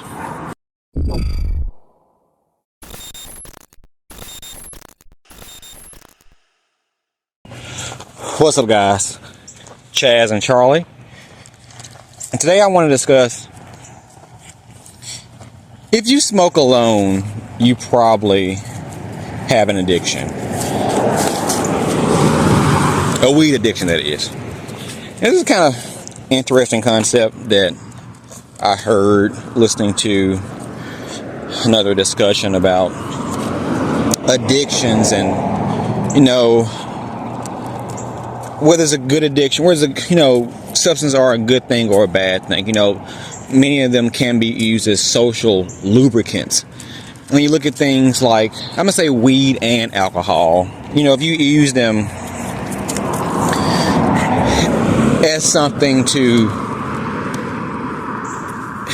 as a social thing that ties you together, like, if you meet with friends and have a drink, or meet with friends and smoke a joint, or if you have date night with your significant other and want to have a couple glasses of wine or smoke a joint, I'm going to say there's not a big issue if it's not like a thing that you use on an everyday basis to get by.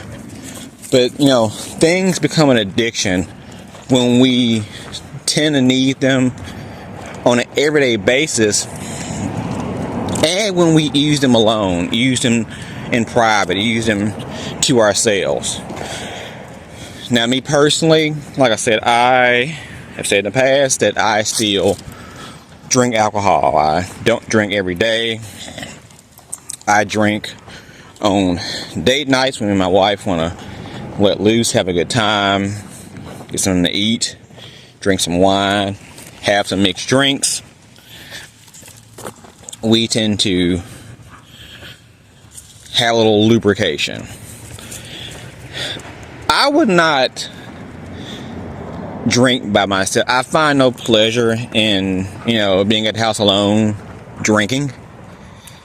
I only enjoy drinking when she's drinking too. I'm gonna say, if it's a night, maybe she's cutting some calories out of her diet, or she's choosing to not drink a week, and I may have a drink. It's not as fun if she doesn't drink with me too. I'd rather just wait till she drinks. Her cutting back her drinking has made me cut back, because who wants to drink alone? And I'm sure alcoholic wouldn't feel that way. They want to have a drink alone with somebody, whoever, preferably probably alone. But I feel that way about weed, or I felt that way, I should say, about weed. I didn't need, of course, weed started out as this social thing, but I didn't need weed as,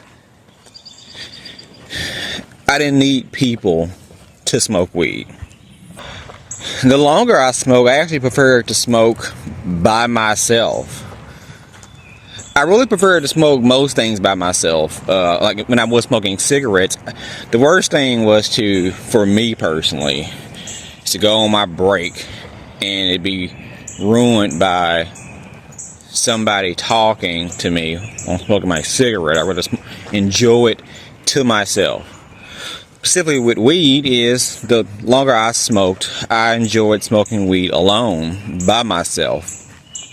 And it was kind of, I think, interesting that, towards the end of me smoking, I think it also allowed me to kind of downplay my addiction, because if you smoke by yourself, nobody knows how much you smoke, when you smoke, so the public is not really aware of your addiction per se, and keeping it to yourself gives the public perception that you don't depend on weed on an everyday basis, and you can base the public perception as in, you can start to believe the lie.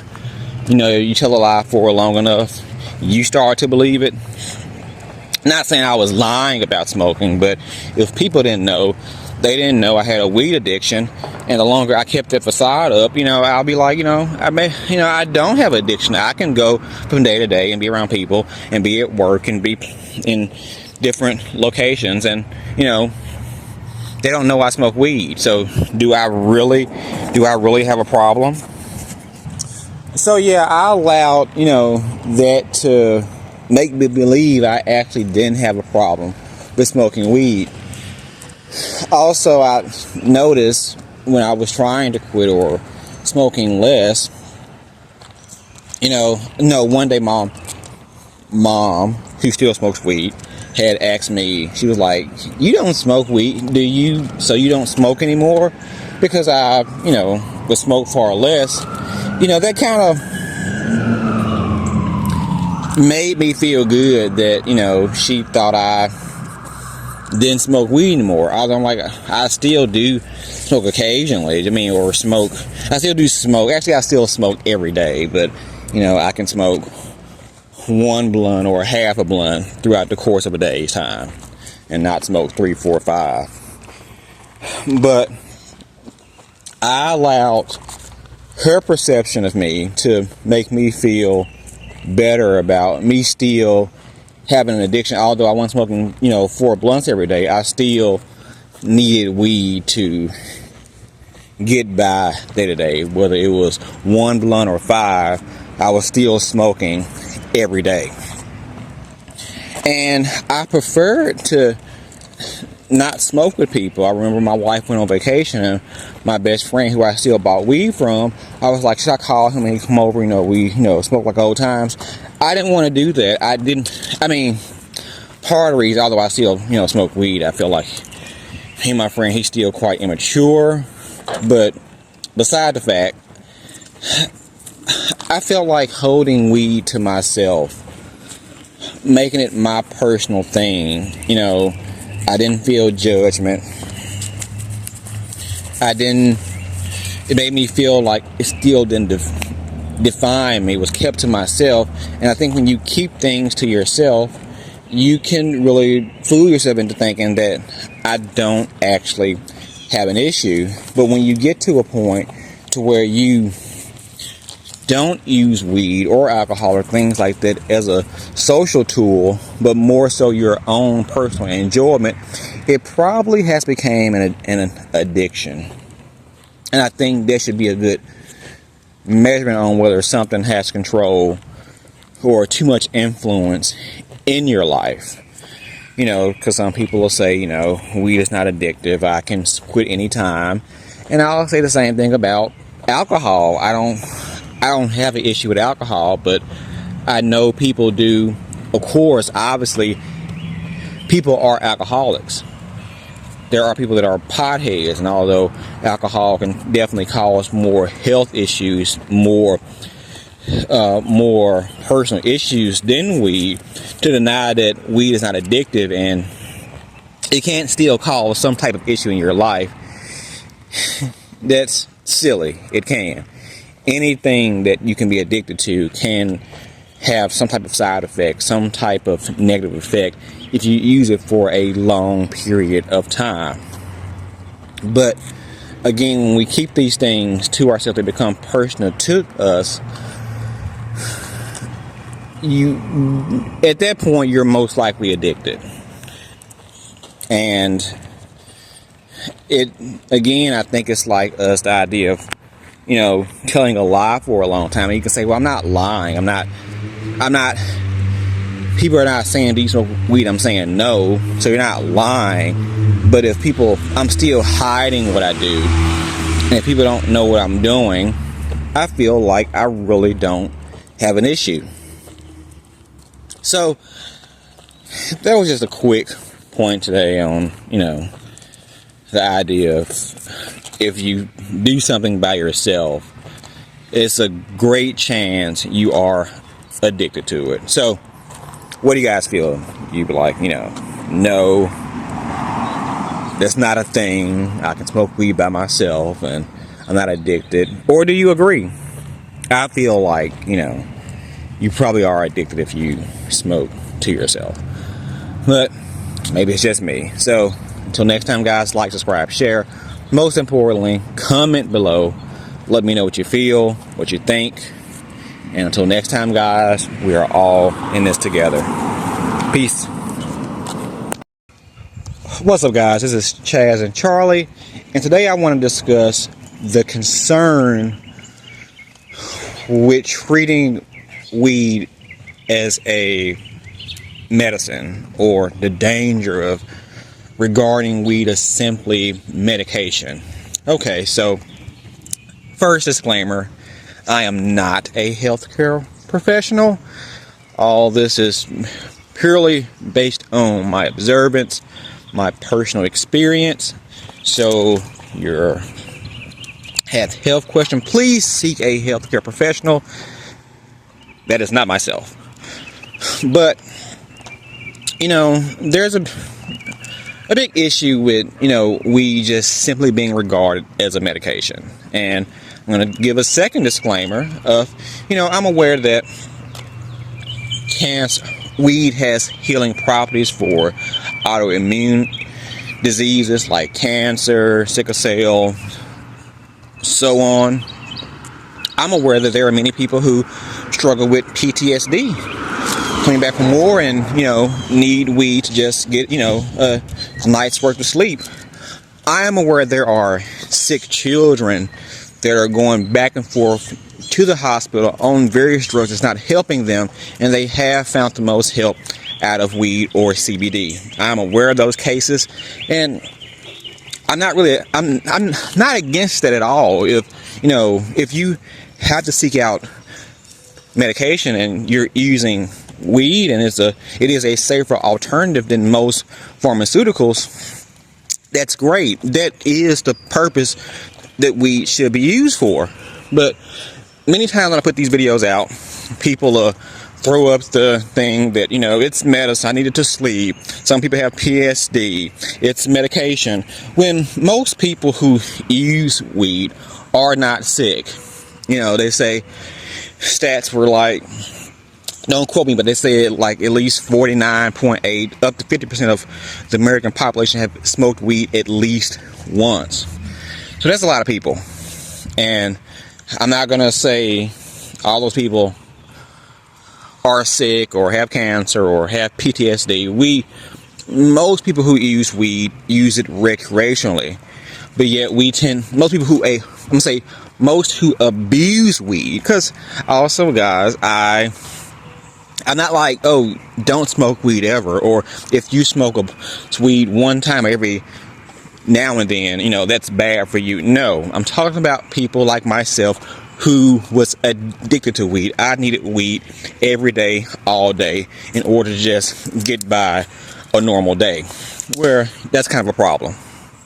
But, people like who I was, tend to use the argument that, weed is a medicine. It's safer than drugs. It's better than alcohol. It helps me sleep.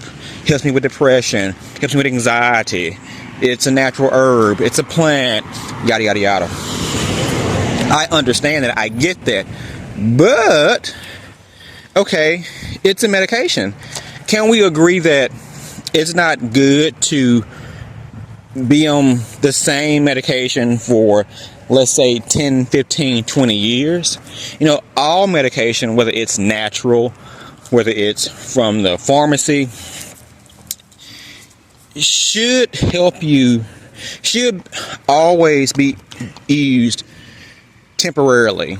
The aim should be, you need this for a short period of time or an allotted period of time to help you get over certain symptoms, because most medications just cure the symptoms. They don't actually cure the disease or the root problem. Just like weed, if you're aspirin, if you're having a headache, the aspirin is going to cure the symptoms from the headache, but it's not going to cure the root cause of what gave you that headache. That's going to take a more deeper introspection, a more concentrated, test and observation on what's causing that. The same thing with weed. If you are smoking weed for anxiety, it's going to temporarily cure your anxiety, but there's a reason why you have anxiety. If you use weed to sleep, oh yeah, it'll make you go to sleep, but there's a deeper reason on why you can't go to sleep. So the harm with using weed as a medication, we use it as a scapegoat just to continue to use weed. Hold on, guys. So let's be honest, guys. Most people who smoke weed all day, every day are not sick. We smoke weed because you like to get high. You like how it makes you feel. You're used to the ritual of rolling weed. You're used to just using weed as a crutch to help you get over whatever symptoms of your life. But the problem with any medication saying that we need that for a long period of time, and ignoring the root cause of what's causing the issue, is you're allowing an outside source to dictate how you feel, how you handle, or how you can get over a problem. I really think it limits yourself. You say, I need weed to sleep. Okay. You smoke weed for about a year or so to help you get a good night of sleep. Have you also at the same time researched why you can't sleep? Have you taken sleep tests to find out if there's any issues as far as sleep apnea, any obstruction in your breathing? Did sleep tests? Went to a lung doctor? Have you searched out issues that can allow you to sleep on your own? So just because you need weed to sleep for a short period of time, is that saying you're going to need weed to sleep forever, for now on? Why are you giving weed that much power in your life? And just like with any medication for a long period of time, the longer you use it, one, you're going to get immune to it. It's going to be less powerful. You're taking weed to sleep for, a year or 2 or 3 or 5, about a 5th year or sooner than that. They've said that it has the reverse effects. You tend to have worse sleep smoking weed for a long period of time. The longer you use any type of medication, whether it's herbal, natural, or made in a lab, your body is going to get used to it and is going to have adverse effects. It is true that weed is a more natural medication, probably better for your body. Also, if you ingest it internally, the argument of smoking weed versus ingesting weed, I think, can be debated too. Now, edibles have become a lot popular over the last 5-10 years, so more people are ingesting edibles, but I think that's part of people being addicted to it.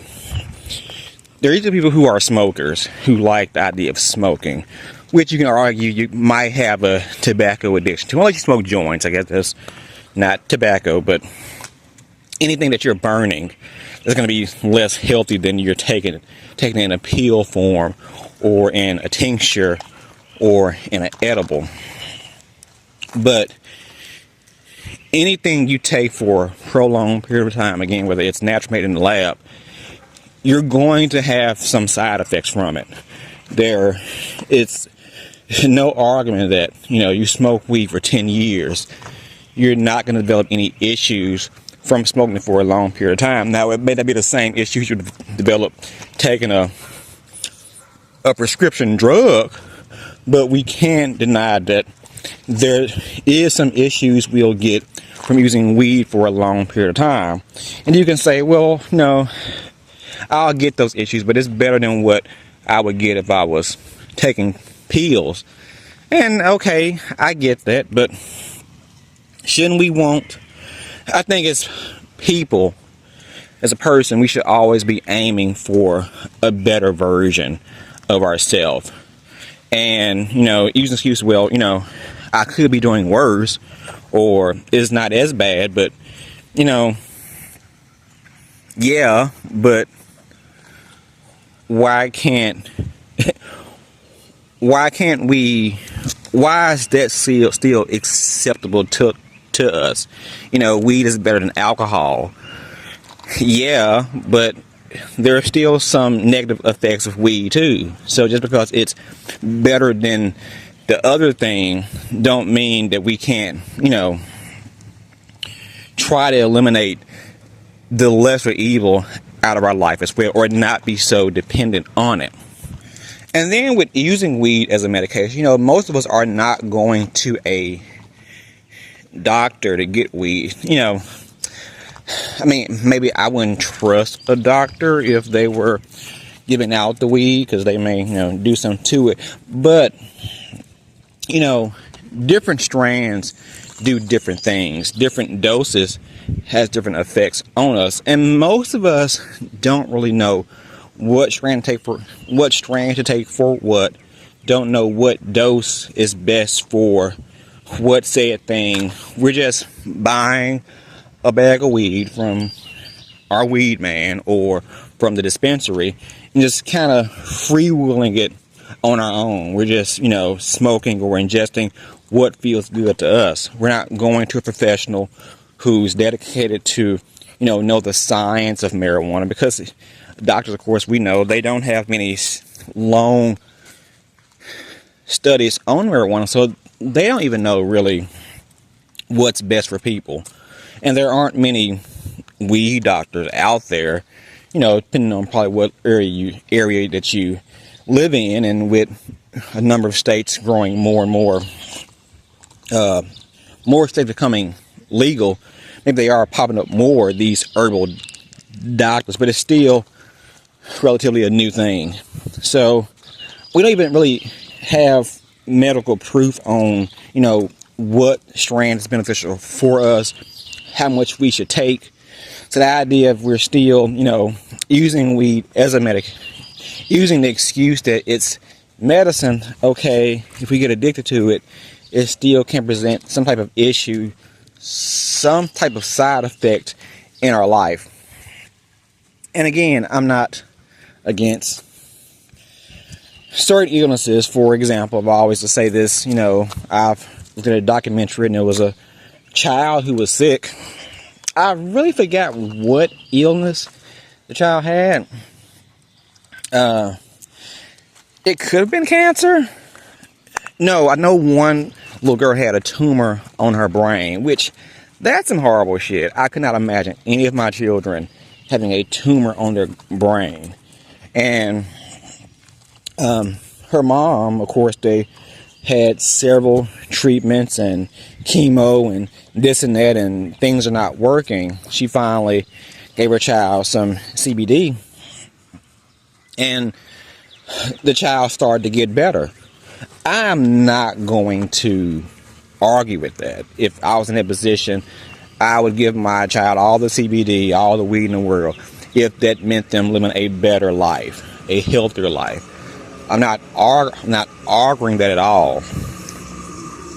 But most people who smoke weed because they just love to get high. That's just is the norm. That's people aren't, I think you probably have to do more convincing to people who are sick to smoke weed. There, a lot of them may have the stigma that, they're doing drugs. So I think they need convincing to actually smoke weed. But, us people who, just love to get high, we love to use the excuse that, weed is a medicine. So if you are using weed to help you get over an illness, or help you get some sleep, or help you to not be depressed, that's great. That's good. But let's try to find the root cause of whatever that you're going through. Let's not just stop it. Oh, weed helps me with my symptoms, so I should just smoke weed for the rest of my life. We can always find things that we can use as a crutch that, may not be that bad. But again, we would like to be our most optimized self, and our optimized self should not depend on weed, aspirin, any of these things for a long period of time. So I'm not here bashing people who smoke weed because they're sick, but let's quit using every single small thing as an excuse just to smoke weed all day, every day. And weed has come up with, the stupidest things. They say when the whole coronavirus thing first started, that people who smoke weed didn't get it because I guess weed made their system immune to it. I mean, weed has come up with the most unproven scientific facts to use excuse just to go on a porch and smoke a joint. If you want to smoke a joint, just smoke a joint and say, I just want to smoke a joint. And I'm sure people don't have a problem with saying that. But for the ones who want to say it's a medicine, let's be straight up with yourself. You're not sick. You just want to get high. So maybe you guys feel different. Maybe you guys have a different take on the whole topic. I would like to know. So you guys can comment below. Until next time, guys, please like, subscribe, share, and remember, despite what you think, we are all in this together. Peace.